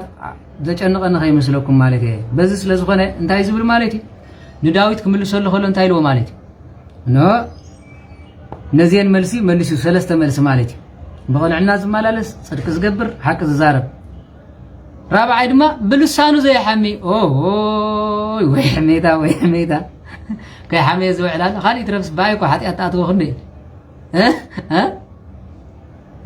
غورم يزخونكم كي حمنا وعلا نفلط له يلن اتي عبدون كان يزنبر عبيت مقدس يزصلل سب زيو لب بلو بلسانه زي حمي بوشتو كوي كونن بلساني زبزل بوشتو ما زي حمي سب يلن حكيدو ها سلازي بلسانه زي حمي قالايكا نمحازو قال خفو زي قبر واي لما دام حزنا يلا عركنا يلا ها انت زي حونا كوينني ود عدي كوينني ود حوبي كوين نمبر زيكو ناتنا خفا زي باني انا بلك مالو سلازي نمحازو قال خفو زي قبر نمحازو سناي حسب دخلنا يلومي قدم بس ايكا خم نفس خارئيه بحال ابوتاتنا غيرهم مخيدمي انا بلون تبلك مالوس اسكا حنت حتو خاطكم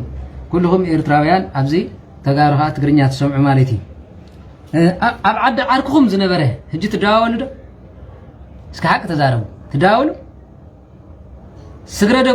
مسغرنا تعركنا طفي حقل قدم غنا ابوتاتنا نا 10 عامت تسديدهم مصيم عركايندي نسبيت عركاي زي جبر كلان ود عركاي زي جبر كل زبلو حبونياتات ولديهم نيرو امدر بدا مساخم كندي كفو زحلفه بقى مسكرنا خينت عالم زبلكم دويلكم نتفلطوا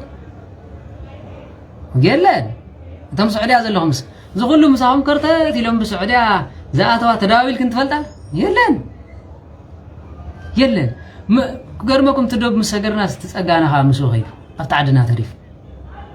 ጥልመት ጥራይ ኮይኑ ንብጻይ ካን ሓውኻ ምፍቃር ዝበሃል የለን እዚ ሁሉ ሰብ ዝቃተል ዘሎ እዚ ሁሉ ሰብ ተቃውሞ ደጋፍ ኮይኑ ዘሎ ከተማሊ ኮ ባንሳ ኩዕሰይ ጻወት ነይሩ ተማሊ በሓንቲ ቤት ትምህርቲ ይማሃር ነይሩ ተማሊ ወታደር ኮይኑ ንጸላይ በሓንሳ ይቃለስ ነይሩ ከይገርመኩም ተማሊ ኣብ ሳዋ ክወርድ ከሎ ንስኻብ ኢኻው ገለል ወዳሃዱ ኮይኑ ይዕልል ነይሩ ተማሊ ኣብ ማይ ነፍሒ ኣዊና ባዶየ ማሪን ኮሌጅ ኣብ ሙሉ በሓንሳ ይማሃር ነይሩ በሓንሳ ይስዕስዕ በሓንሳ ይጻወት ነይሩ كرادا زي كل سلامتاي نحر تبايل صغانا حصيصو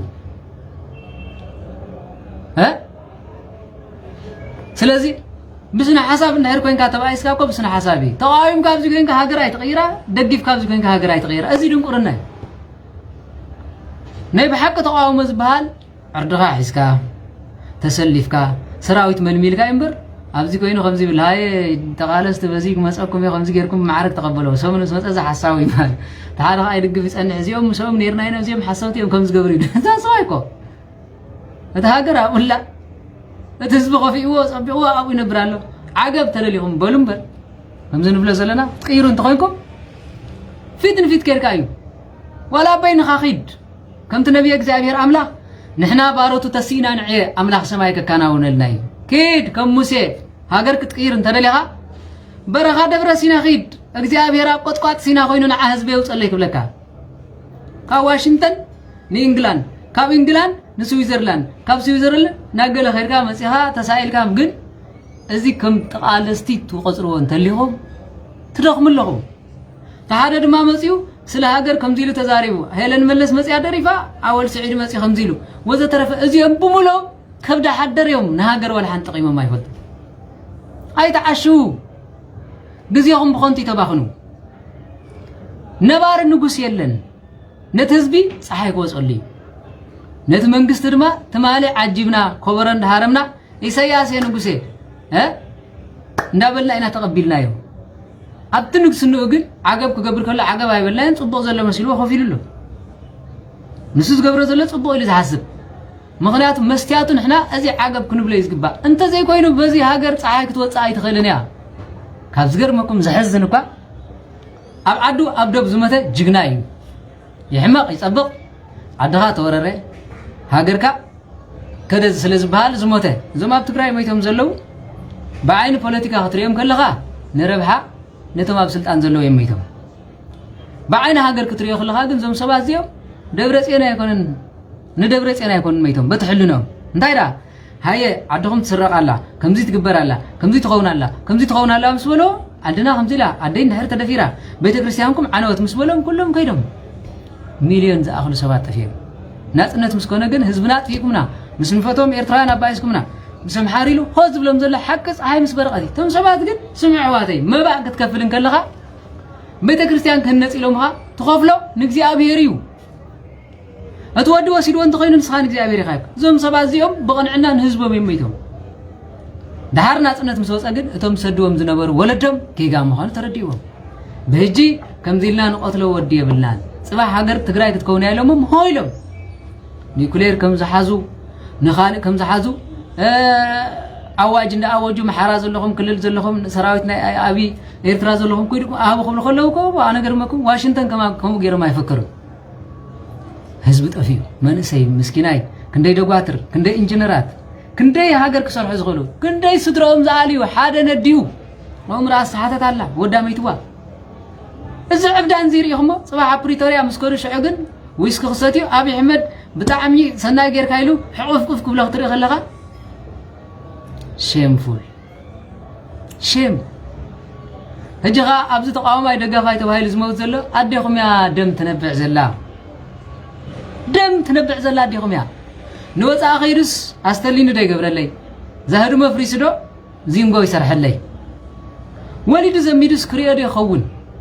حنت معلت بنافقت عينا بنبعت نو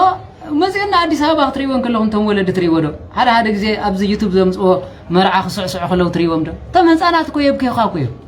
كم تبدأ قصة أمتنا هاجرنا كن كير زين خل سبات كوي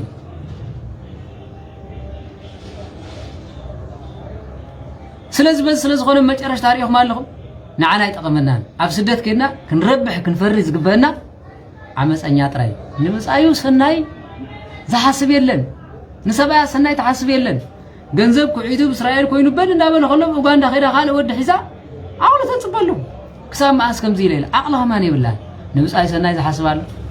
ካህን ሰናይ ይሐስበሉ ኖ ነዚ ወጊዝና የለናት ወጊዝና ይብል ሱዕ ምእመናን መን ይዝእመን ምን ከተአምኑ ዳ ቁንዕ ሰብ ተሳይንኮ እግዚአብሔር ቁንዕ አበይ ስለደልና እንታይ ገደሰኩም ተቃተሉ ስርሑ ተማሃሩ እንታይ ገደሰክና ኣብ ቲክቶክ ተሓደ ተቀይራ ሓዳር ክብሪ ማፀንክና ይተባላሽው زخانة مسيو ورتبعته عسرت جزء شيء لك خير هاي سلتوك شقاق كوبز حسبت شيء لا جناوته عسرت ودات كتكير قدف وقم حق هاي مانوت كم حاتيات مي يترف عسرت ودي مسي شيء لك خير كله دس بلك أكلكي كم زبالة شو كم نو رصحات ما هس إنكم تكبر نخرج زي تفلت هونكي تبوز الله هاي مسلك ديك الري نتز نبرد خمسي ليه تقولك لا ما أعرف خندي أنا وارد نتولد كواسي حماق تمرت خمس خون أيردكم أوي زاير محارنا حاولنا تسبخاله زسبزي رأيوه زسبزي رأيوه تزيكوين تسألينا ياكو نتز مهارة تمرت نمم اللاس كمان كتشم تسألنا فدينا يكون نانا قلقلكم أبز ميديا نسبكو حقو سيدهم ملو اللي تخزاره بحريرو أبيوتهم كسانا زي بلهم مالي يمين نعاهم كنت حقو سيلا سعسع تحضر أجزاء بومبات تخيلوا خمسة فنجرة ملولع ويد ما خمس جوع زبل عو دابلة تنبرها بحضارة مليئة ببوليتيكا فتاو هاجر مسيلو بزيك زارب عجزوا أب حضارو قولوا خمان ولا حنت زي بلهم مسويت خمان ردد زي بلهم خندين أي دكتور قدم نفس خافوس هيوتكم عرين سؤالات فتو جابير نز زمن زيك أيرنا نتوم زمس نجستات حلنا أمار تعيب بمنقد خاخدو زي خدو تخوين ما جزاءتي أخلنا منقد خاقنا عندنا لكم سريحكم وفيركم بسلام دمان بر نبي إخزابير تايلوم حسوت خانات نيرومي بالأب بابليون ويتنا نو إسرائيلاويان مستسددون بابليون بزمت زل عمد كنا أطيلان عدنا يبلو ما بتيوم كا جزاء يسرحين برنيرو إرمياس تايلوم نو نسبع عمد تسددنا خن برينا مو نسبح تقولوا مسيلكم أبايت غير سرعكم أي تنبروا أبايت تقوم أقمتوا وقت قرر لكم تشتوا يبلم إذا حساونا بزي تري ولا لكم سنايز بهالكو ها سنايز بهال تنبي فلتني بلونيا نيرمياس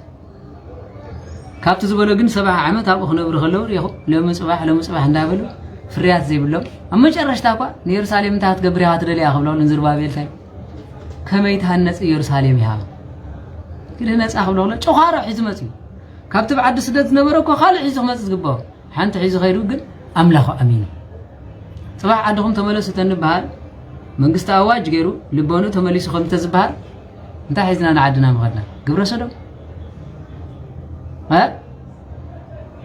انت ياهم حسكم تقولوا نعدون سي مستملسكم زي صبغ زينا عدك تولات بلو انتاي قالي ديمقراطي عايزه خمسي وات از ديمقراطي متى بهايمانوت كبيره تنبر هاجر ديمقراطي ما حضره يمسلك ديمقراطي مالتكو غبره سدمايان كم دلا يميخيدو مالت ميغري خير كاب حق تفطرو وصاي تحارب انت تحارب خمزيلو انت قدسنا حدا املاح اندايم غرمكم ها حدا صلا ان هالونا خلو نحدا خنقالس ግን በበይና አይነት ሜላ አኔ ይበልጽ ምባልና ሞት ጸላት ይጻወተልና ሐምዘ ለዚህ መፍላት ናይ ሙስሊም ክሰብኩ خلو ነው ሰይጣን ከምዚ ገረ ይብሉ መብዛሕቱን በለው ማለት ሰይጣን ይጸላየውም ንበለው ፕሮቴስታንቱን ንሰይጣን ከውጹ ሓደ እምነት ክብሉና አምላኽ እዮም ዘመስግኑ ካቶሊክ ሙን ከሙ ንሕናም ከሙ ማለት ተዋዶ ጸላይና መሪን ተዝባሃል ኩሉ ሰብ ከሓትት ከሎ እንታይ ዝብል ሰይጣን ሓቀደ ግን ንባዕሉ ሰይጣን ከም ዝኾነ ይተረዳን ዘሎ ተሰብ ናይ ሰይጣን ግብሩ ለቢሱ ስጋ ለቢሱ ሰይጣን ከም ዝኾነ ግን አይርደናን ማለት ጸላይና ነሱ ግን ንባዕልና ጸላእት ነፍስና ምዃንና ይንፈልጥን በዚ ኮ ቅዱስ ጎርጎርዮስ ክብል ከሎ ኦ ጎይታይ ይብልሞ ኣብ ቅዳሴን እንደገና ድማ ውዳሴ አምላኽ ዝባሃል ጸሎት አለ አነ እነሆ ንስኻ ፈቲኻ በመስልኻ በመልክዕካ ፈተኻኒ مساخان زل عالم متان كنبر سجاخان دم كان هاب كان يبل لب بلو أنا جنا نتسأل خان سألين زخنة إنه أب أكالي أورسه بس جاي توايده ينبر نبركم نعها تراح زيكم بس كل عين نفسي بدلكوا نفسه بدل يبزح مش نفسه تبقى سي بزح سلز سيطان أوجتنا خوين زكارا خرنا زل زي سعرنا بدق زلت أنا أختصاري تغنيها ها ناي وشتها صلاي مسعر وشتاو حسابات كامنصا وشتاو لبونا كامنصا دغ سب مخان دحرينه تدغ زله دما بتوت نبركا هيوت كمزي يزغبر كمزي غبرو يلكا تعرض تغلا تزي كوين ግን ናብራን ህይወት ካ ጥዒዝ የለስ እንደገና ናም ገሩ ሽጋራ ቀርቂራ ሀገር ከመራህ ዝደል ሰብ አለ ኣብ እንዳ ቁማር ውዒሉ ሀገር ይከራኸላል ዝብል ሰብ አለ እዚ ሀገር ሰላም ረኸበት አይትረኸበት ሀገር ምልት እንዳ ቁማር ቀይራ ተዘይ ኮይን እንታይ ገብር ኸል كهدت هيمانة حزو لمنجست تصرفاله بعابي إنه خريستوس كحيرو منجست أملاخ زي أتوكي هلا أنا بقرمكم توارد مخان معرخ الناس حقو سنة مخان تفلتو لنا قستات بقبو يقصص نا أجاننتي كما يجير كخم ترحقه بينقر نبعل خاص نسرعات كله كازمهر مسحة حق بيت كريستياننا البروتستانت حق نسرعات نيبلو بعلم بزنببو بعلم تردو ويمزغلو مسحة قدس أنبب يبلغها مصحف قدس غيري شيطان يحتت نيركم دايم زبلو مصحف أنبب نز مصحف زي زنببه هيوت يبل مصحف زنببه هيوت راح يكون كل لا يموتي نز مصحف زي نو بزغبو تزي تردي خايخا موتي زي مس قال يقتل ترجمي هايو كوي نز قال زي بغبو انت زي تردي خاي موتي نبي على خاف فلسفنا غايت تري مصحف قدس من باب تراي صدق سلازم مسلم أبوتاتو كمتي فيليبوس نيتابياو باكوس كريستوس نهاواريات مهارم كومو دما ابو ممهر كلو كمنفس قدس حاضر غبي بعد خام بيبكا ترديكا خير زبحال حق سرعات يلن نغزيابير كتفلطكم ملائكه مستير انت زي غليص املكا كمزي غبر تزيلمها بينا يغباب كتكي تخل نو كل مغلص له نسرح كيا مكيناكو بعد خاص لسرح اغاطاطمان اسرارحان ناتا مينون تزيغر كالا مصيلو معريخ عري ايكلن وي فلتا يمو مكينه انا كمزي يلو خير ايكلن ناي قلم زنبرت مكينه زعري نزن هج زلو اوتوماتيك عرينا ايكلن ناي غزا تليفون تفلط نبره سكرين تاچ يبقى يخدو لا ايكلن كمهارالو كفلطالو سلازي ندير مصحف قدس من باب طرح منግስተ ሰማያት ወስድ ኮይኑ ሰይጣን ጎይታ ሓተ ከሎ መጽሐፍ ቅዱስ ሓቲቱ እንታይ ከም ዝበለት ፈልጥሮ ወዳ አምላኽ እንትኾንካ እዚ ነዚ እምነ ሕብስት ትኾን ባሎ ምክንያቱም መጽሐፍ ቅዱስ ሕብስትና እምነ ዝቀየርለው ይልወኩ አይተንብቦ እንዲሁ ወንጌል ማቴዎስ ምዕራፍ 4 ኩሉ ጎይታ ካ እንታይ ይልዎ መጽሐፍ ከምዚ ዝብል ሰብ ብዝብላዕ ጥራሕ አይነብርኒ ኮላይ በቃል አምላኽ ዝብል መጽሐፈ ኩፋሌ አምጪ መልስሉ ካልኣይ መጽኻ ኖ መጽሐፍ ከምዚ ዝብል አለ ጽሑፍ ይኮይ ዝብል ንኸይት አንቀፍ መላእክት በአኽናፈም ክጸሩ ኻያሞ ወደ አምላክ ተንካ በዝጸድፍ ሸለው በል ጎይታ ካንታ ይለው መጽሐፍካ እግዚአብሔር አምላክካ አይተፈታተን ዝብላለሁ ተሳይርኩ መጽሐፍ አምጪሉ መጽሐፍ ስዒሩ አመጨረሻ በአምልኮት መጽዮ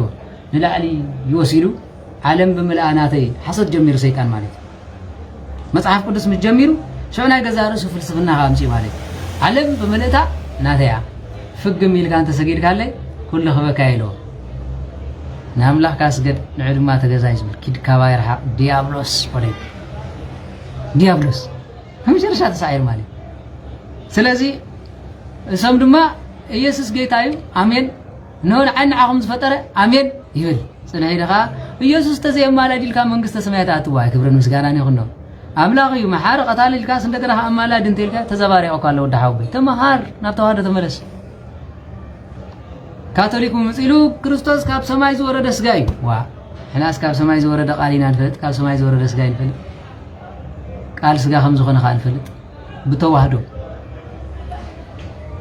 እዚ ብምልኡ ኩሎም ደቂ ሓውቦታት ንናቶም ፍልስፍና አንቢብና ስለዝብሉ ከመይ ይኮነን ጎይታ ምስጢር መጽሐፍ ቅዱስ ክነግረው በለን ከሎ ሐዋርያት እንታይ ኢሉን ፈክር ለና ተርጉመልና እንታይ ማለት እዩ እንኳን እንደንስ ኮይኑ ምሁረ መጽሐፍት ዝነበረኳ ሰብ ካማይን ካብ መንፈስ ቅዱስ እንተዘይተወሊዱ መንግስተ አምላኽ አትኒ ወንጌል ዮሐንስ ምዕራፍ 3 ዘሎ ንኒቆዲሞስ ከምኡ ክብሎ ከሎ ኒቆዲሞስ እንታይ ከም ዝበለ ትፈልጡ ሰብ ምስተወልደ ዳግማይና ማህፀና አድኻ አትኸሊ አንተ ሳኸ ምሁረ ኦሪት ከለኻ እዚ አይትፈልጥን እዩ እንተ ዘይተጠምቀ ማለት ብጥምቀት ኩለድ የድልይ ድሕሪም ጻቢሉ ጥምቀት እንድሕር ተባሂሉ ንርባ ይወስደካ መና ባሕሪ በኢየሱስ ስም ይብሉ የጥቃ እዚ ዳመ ምሕጻብ ዝባሃል ምጥማቅ እኮ ጸሎት ስርዓተ ጥምቀት ጸሎተ ጥምቀት እንድሕር ዘይተረዲእካ ኮይኑ ነዚ ማይዚ ባሪ ኸየለ ኮይኑ ለከ ዘረባዲ ኮይኑ ብራኬ ዳይ ባሪ ኸየለኹ አጥምቆ ይብልሞ በፍንጭ ሒዙ በኢየሱስ ስም ይለየትዎ ማለት شعت تأميك هاي يسوس تقبل هاي ما هو من تقولنا أخذنا يمن قد خدوا بحر طلق الله تتأميهم بلون ها سلازي سرعة تمكات سرعة قنديل سرعة ميرون سرعة نسحة تنسح سرعة تايو كميل كات تنسح أمن تنسح عند هذا ترديكوا كيرونا بكهنات قويتنا من رحنا نسكرسوس بعلو بهوة تسجع خلقوا مثال أنا كهنت عيسى عرل مسموتة دعلون هواريات ناب على ما أصناف كيريو እንበር ሽዑ አጋንን ተውሲልዎ ነይሩ ዳሃር ግን ካህናትን ስልጣንን ሂቡ በስም አብን ወልድን መንፈስ ቅዱስን አጥምቁ ዝበሎም ድሕሪ ዕርገት መንፈስ ቅዱስ መሰረደ እዚ ክርዶኩም አለው ድሕሪ መጽኢሉ እንድሕራ ከም ዝብል ኮይኑ ስርዓተ ጥምቀት እንድሕር ዘይተረዲእኳ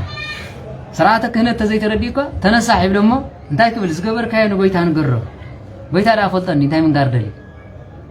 አቅድም ካህል እቲ ስልጣን ዝሃቦ በሰማይን ምድርን ዘአስር ክፈተሐልካ አቅድሚ ኺድ ለምጻም ዝነበረ ሓዊ ምስ መጻይ ዳይልዎ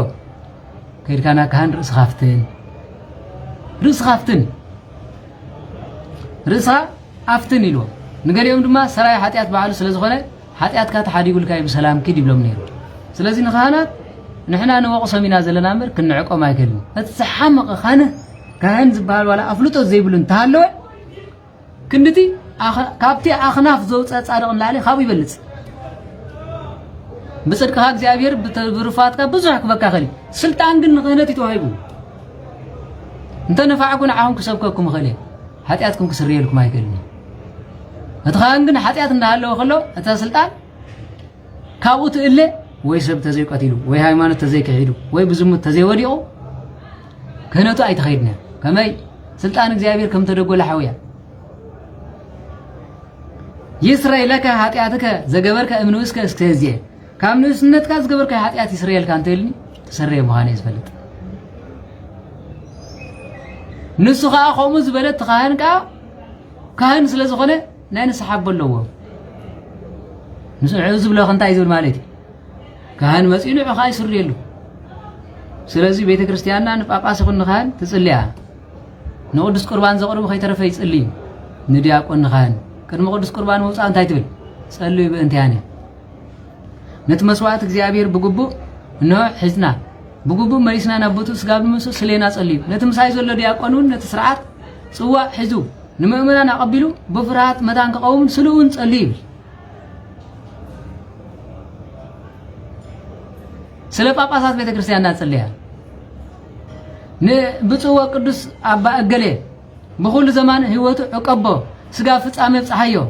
ንዓናውን በጽድቅን በቅድስናን ክመርሐና ወእግዚአብሔር አምላኽ ነዊሕ ዘመንን ዓብይ ጸጋን ሃቦ ኢላ ተጽልኩ ፓስተር ተኾይኑ ግን ክጽልየልካ ይዝብል እምበር ዝጽልየ ፓስተር ኢና ሰሜና ይፈት ታይዙ ክጽልየልኩም ድነን ይብለካም ወድ ጳጳስ ኣብ ቤተክርስቲያንና ከጅምር ከሎ ቅዱስ ቁርባን ጸልይ ብእንትያነ ኢሉ ይጅምር ስለና ጸልይ ፍርሃት ክንቀውም ነቲ ስርዓት እግዚአብሔር አምላኽ ከነጋጊ ኢሎም እዮም ዝኾኑ ቤተክርስቲያንና ናይ ስርዓት ናይ ፍርሃት እግዚአብሔር አምላኽ ተምር ቤተክርስቲያን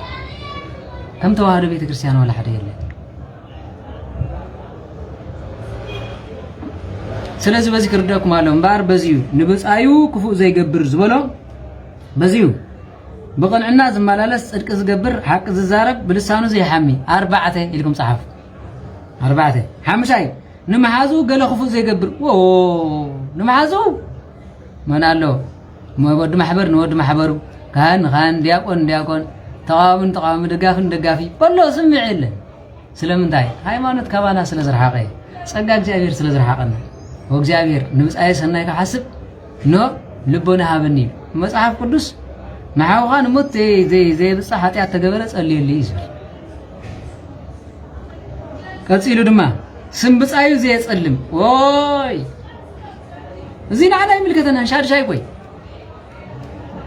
ሻድሻይ ስም ብፃዩ ዘየጸልም ወይ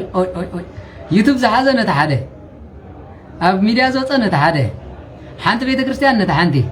ሓደ ወዲ ሃገር ሓደ ወዲ ጓና ምሲሉ ነታ ሓደ ሰብ ሓዳር ሰብኣይን ሰበይትን ምስ ብፃይም ዘይተሓመመ ኣብሂሎ ስም ብፃይ ዘይሐሚ ዘይጸልም ምን ኣሎ ኣነ ዘይጸለምኮ ምን ኣሎ ንዓይ ዘይጸለመ ምን ኣሎ እግዚአብሔር አምላኽ ስለ ብፃይ ጽድቅናቱ ተዛሪበ ከዕብዮ ፈቀደለይ መጽሐፍ ቅዱስ ከምዚ ይብል ካብ ክብርኻን ላዕሊ ክብሪ ሓውኻ ብልጽ እዛ ሓወይ ኮ ከምዚ ዝበለይ እዛ ሓወይ ኮ ከምዚ መሰለይ ኢልካ ተዛረብ ሎሚ ግን እንታይ ደለይ እግዚአብሔር ንዓይ ዝሃበኒ ኣሎ እዚ ዶ እንታይ ገብረኒ ዝብል ይበዝሕ እዚ እንታይ ፈለጥ ኮይኒ ኣነ ኮ ከም ተማሃርከ እና ገርመኩም ናይ መጨረሽታ ዕቡይ ጳጳስ ዝረኣኹ ኣባ መቃርስ ዝበሃሉ ዞም ሰሜን ኣሜሪካ ዘለዉ ነቶም ኤርትራውያን ጳጳሳት እንታይ ኢሎም ከምዚ ተዛረቦም ናይ መጨረሽታ ይሰምዖም ነይረ ዞም ሰብኣይስ እንታይ እዮም ሽማግለ ከለውስ ዝዛረቡ ኢሎም ጥየብ ኣነ ብዙሕ ቋንቋ ይዛረብ እንታይ ቋንቋ ተዛረቡ ቋንቋ ናይ ጽድቕ ሰይጣን እኮ ኩሉ ቋንቋ ይዛረብ ንቻይና ብቻይና ይዝፍትኖ ብትግርኛ አይኮነን ቋንቋ ምፍላጥ ጽድቅ ዲዩ ቋንቋ ስለዝፈለጥካ ከም ጽድቅ ይቆጸር ይኽእል ንግሪኽ ዘለው ብግሪኽ ይዛረቦም ሰይጣን ንባዕሉ ንዓፋር ከምንታይ ይዛረቦም ሰይጣን ንዓፋር ስኸጋገ እንተኮይኑ ብምንታይ ቋንቋ ይዛረቦም መልሱ እስኪ بعبر ጽቡቕ እሞ ዝኹሉ ቋንቋ ብምፍላጥ መንግስተ ሰማያት ኣትዩ ኣነ ትሽዓተ ቋንቋታት ይፈልጥ እየ ሓደ ሰባኽ መፅኡ ዞም ኣቦዚኦም ካብ ብልፃ ኣእምሮም ትሽዓተ ቋንቋ ዛረቡ ዳዕው ቋንቋ ዝበሃል ጽድቅ የለን ሰይጣን ኩሉ ቋንቋ ይፈልጥ እዩ ንኹናማ ብኹናማ ይዛረቦ መልኣኹን ከምኡ ይዛረቦ ንቻይና ንሩስያ ንጃፓን ወዘተረፈ ክንዲ ቋንቋ ናይ ዓለም ሰይጣን ይፈልጥ እዩ መጸሪቑ ዶ ድሕሪኡ ኣብ ብዙሕ ሃገራት ዝበፅሑ ወይለከ እዚ ድማ ኮሎምቦስ ዝበሃል ምርፃ ደቕማስ ኮይኑ ኣብ ኤርትራ ዘለው ኣነ እንዳንበብኩ ከለኹ ኣነ በወርሒ የጽንዕ ነይረ ወርሒ ገይረስ የጽንዕ ነይረ ተባበሉ ማለት በወርሒ ካ ጽንዕ ማለት እዩ በዚ ዕድመ እዚ ሓሰብ እቶም ኣብ ኤርትራ ዘለው ካህናት ወል ሓንቲ ዝተምሃሩ ይኮኑን ኣረቂ ሰትዮም ምባል እዮም ዝፈልጡ ኢሎም ኣይገርመኩም ከባ እንዳሓር ለካ ዲያብሎስ منافقس منافق لا منافق حدا بهاري ناي منافق منفس تاي تلكم نعقت احواتي ابو خان ادي خان اخبرمو نو ام بمدر دما ادمي خا خنوح يبل اسكلب بولو زبلو يلوم العلم صلوا مالتي قدامم زحلو زلو نسميم بيت كريستيانم زنبروا زلو نسميم يحمق يطبقوا ارقصتي تزي كوينو خاطي ام صلي تزي كوينو ولا حنت زفلطو يلن انا ግን ካብዚ خان ግብጽ እንተደለይ ባየር ጁ እንዳበልከ ይኸዱ አይ አለስ ገርመን ነገር ባየር አሁን ሰብኒ ይዘኸዱ معرخ ندي نعكت بأير جو ندابلك خيد بأير مخاد صدق دي ما هو من تخينه ده أما ناتم أير زورنا نسأله ندخل هابتمان أركان يمزيو ها بأير جرجو ندابلك خيد بالهم بسرق الله تدخلي إمبر صدق زقط صار بأير ده كله ندالس خيد وتم نسخم زناعكم ما بتاتنا بسرق الله جرم عالم الزاري سلازو خمس مسلل ناي مجرش تاع عبيت زيزي ابخا اديخا ناي ما نزقل كل كتنعق ايوان كتوقصوا نغوري ابوتات زي يقبركم حق وانا عي مرحكم نان مالك زي وقصاي نوخت كتسعر كم زخت ولا مغنا اي تخلنا نزي سلازو خونه يمبار مصحف زبل نبصايو زي يصلم اوي أثناء بيت كريستيان تايل جبس آيان بيت كريستيان بتاع منفعاتهم تمام يرترازلو قدامه يانك ها جبس آيان عصرت جزء سامنا غيرهم سلز تحاسبوا عسى سلز ولعوا كبت سلز الرابح ديم تمبتاتنا خا نعلمن نمنتان صليو قنጭን ተخالن سلز بلعوا اغارم سلز تچده نصدق يلو نخلو سلز بحافدم سمتنا يعقوب من يتقنع من يخم أي صلة النافع الفلس قاب جزء النهزله من يخبرنا ليسوق ألم بس بيسو كان يخيب بعدله بتكريستيان زمرزله يجرمني سلاسل بزي نبص أي زي يسألم زبر مالك إخزيابير نبص أينا نخبر لك زيابنا كلا شاوعي نتم إخزيابير يفهم سبات زنع نتم إخزيابير زي يفهم سبات زنعق شامناي نتوم نجزابير زززو زخبر هر غزير ما تغالابيت يزلو እግዚአብሔር ዘጽየፎም ሰባት አخبيرو ነተም እግዚአብሔር ዘخبሩ ድማ ዝንዕቅ ሰብ ካመል የለ ኩራዕ ተሐበን ዝኾነ ዘይ ስለዚ ነተም እግዚአብሔር አምላኽ ዝዘዙ ዘخبر ዝብሎ ዘሎ ዘይخبر ይቅሬታ ነተም እግዚአብሔር ዝዘዙ ዘይخبر ሰብ ነተም ዝንዕቆም ግን ዝጽየፍ እዚኦም ብሙሎም ካብ ቤት እግዚአብሔር አምላኽ ዝረሓቆ እዮም ነቶም እግዚአብሔር አምላኽ ዘخبሩ ዘخبر ነቶም እግዚአብሔር አምላኽ ዝዘዙ ዝዘዝ ግን ንሱ ኣብ ቤት እግዚአብሔር ዝሓድር ኢሉ ከጽኢሉ መበል 10 ዝጎድኦ እኳ እንተኾነ ነቲ ዝመሓለሉ ዘይለውጦ ዋዕደ ዝብል ኮይኑ ዘቃል እዚኣ ኩሉ ግዜ ዝድግማ ወላ ዝጎድኦ ይኹን እምበር ኣብቲ ዝመሓለሉ ፀንዕ ሰብ ብፅኢ እዩ ዝብሎ ነዚ ዝጎድኦ እኳ እንተኾነ ሕማቕ ዋላ ይኹን እምበር ኣብ ዝመሓለሉ ኣብ ቃሉ ዝፀንዕ ሰብ ንሱ ኣብ ድንኳነይ ዝሓድር ኣብ ቤት መቕደሰይ ዘፅልል ኢሉ ለምኮም ጻቢልና አይ ሚካኤል አቦይ እዚኣ አንተ ገይረያ ኢሉ ጽባሕ ግልብጥ ኢሉ ካልእ ዝገብር ሰብ አለ ይትመሃሉ በሐሰት ይታልል ስሜ በኮንቱ ለማ አልቦ በሉ ለምግን ሸቃጣይ ክገዝእ ከሎ አደይ ማርያም ይብለካሉ ክንዚያ ይበላይ ቁርቆስ ይድፈን ዝብል መሊላ ቅዱስ ሚካኤል አቦይ ዝብል ሰብ አለ በሐሰት ቆይ ታገበርተም ጻድቃን ስለዚህ ولا جيجا خل أبز محله زتصنع سب بصيه نسو أبصلالي تيزحدر كماي مالتيو نزبل بجيجا خل أبز محله تصنع كوميلهم تصنع سبات على وريهم زيابير تقلص الله علو أجيجا عند هالو خلو تصنع أمز نبرو زيابير تقلص الله على وريلهم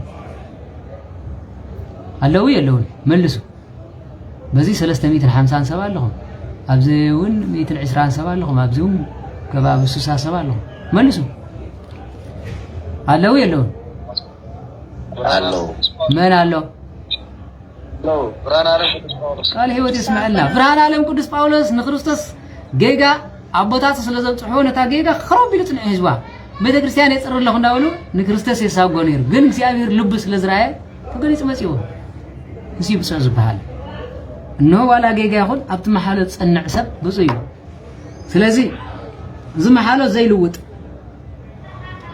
دهري دما ገንዘብ በሐረጣ ዘይህብ ዋይ ለምዳብ ገንዘብ ወለድ ዘልመኒ ገንዘቡ በሐረጣ ዘይህብ አምጪ ምስ ወለደይ ተዘምጪ ኃይልን ዝሓተት ይበዛህ ቀጽሉ ድማ ንንጹህ ክጎድ ኢሉ መማለዲ ዘይቅበል ሰብ ንንጹህ ክጎድ ኢሉ መማለዲ ዘይቅበል ወይ ለምዳብ ሞ ሓላፍ ዘመድ እንተሊኳ ዝገበረ ገይሩሲ ከምዚ ገይርነ ተይሉ ሕግ ጣሚሙ ዝኸይድ ይበልጽ ይበዛህ ሓቀይ سبزي قبرك غيره زانبرت زي تفيح دقيق زبل سبل زي ما أي وعلنا سلازي كم زي قبر زيهم أبصلالي تزحدرو أبدون كانوا دما زنبري يمينو قصير دما أنت خمسي زقبر سب نزل عالم أينا وصنيو زيهم كم زيهم زقبر سبعة زيهم أينا وصن أبدون كانوا ينبرو أبيت مقدسي كأيس قلولوي سلازي مني زمن نزيهم كلهم زبلنايو زقبر تخوين أمني كم زي بلن تخوين دابم تاكتابلو مالي سلازي እግዚአብሔር አምላክ ይሐረና ነዚህ መስል ማለቲ ስለዚህ ትምርትና ንሎም ማዓንት ከምዚ መስል ሁላትና ተማሂርና ነቲ ዝበሃል ቃል ኣብ ልብና ሓዲርና ካብቲ ዝነበርናዮ ኣካይዳት ዓሪና ክንከይድና እግዚአብሔር ሰናይ ፍቃድ ይኹን እግዚአብሔር አምላክ ዝነጠበ ዝጎደለ በኣፈት ጓሃን መላእክት ያርመልና ከም ሕፃ ባሕሪ ብዙሓት ከም ከዋኽብቲ ሰማይ ድሙቓት ከም ፀሓይ ከዓ ንኹሉ ብርሃን ይበለና ኣብ ዝኸድኩም መፅላልኩም ደመና መግብኹም ሕብስተ መና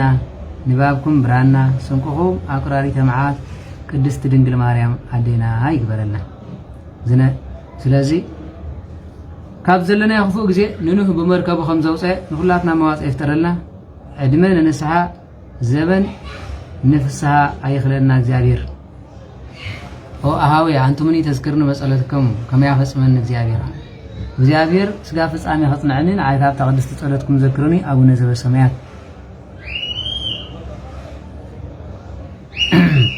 قدس مكة تمسع منقستك ويكون فقادك بكما بسماعي وهم درسائنا بلتنا بني وتقلنا بساني كما نهني رجل زعب بسلني تابعنا جيوستو مرسوط الله أدننا وبالهنم كله كيسنا زياكيت منقست هاي وسواك العالم والعالم أمين بسلامة قدوس جبريل ملاك وبزوتي مريم سلام لك دنجل هناك ودنجل بسجاج مجزاوير صوت سلام لك بروك تانتي مانست وبروك فركرسكي تفسير ست ማርያም ምልዕተ ጸጋ ምልዕተ ውዳሴ ምልዕተ ክብር ምልዕተ ሞገስ እግዚአብሔር ምስለች ሰአሊ ወጸሊ ምህረተ በእንቲአነ ሀበ ፍቅር ወልድች ኢየሱስ ክርስቶስ ከመ ይስረይ ለነ ኃጣውኢነ ተማይጸነብች አሜን በሉ እግዚአብሔር በምህረት ይጠምተና ወኺዳን ኸይዕ ቀበና ሎም ማዓንቲ ትምህርትና ብዝኻክል ነዚህ መስል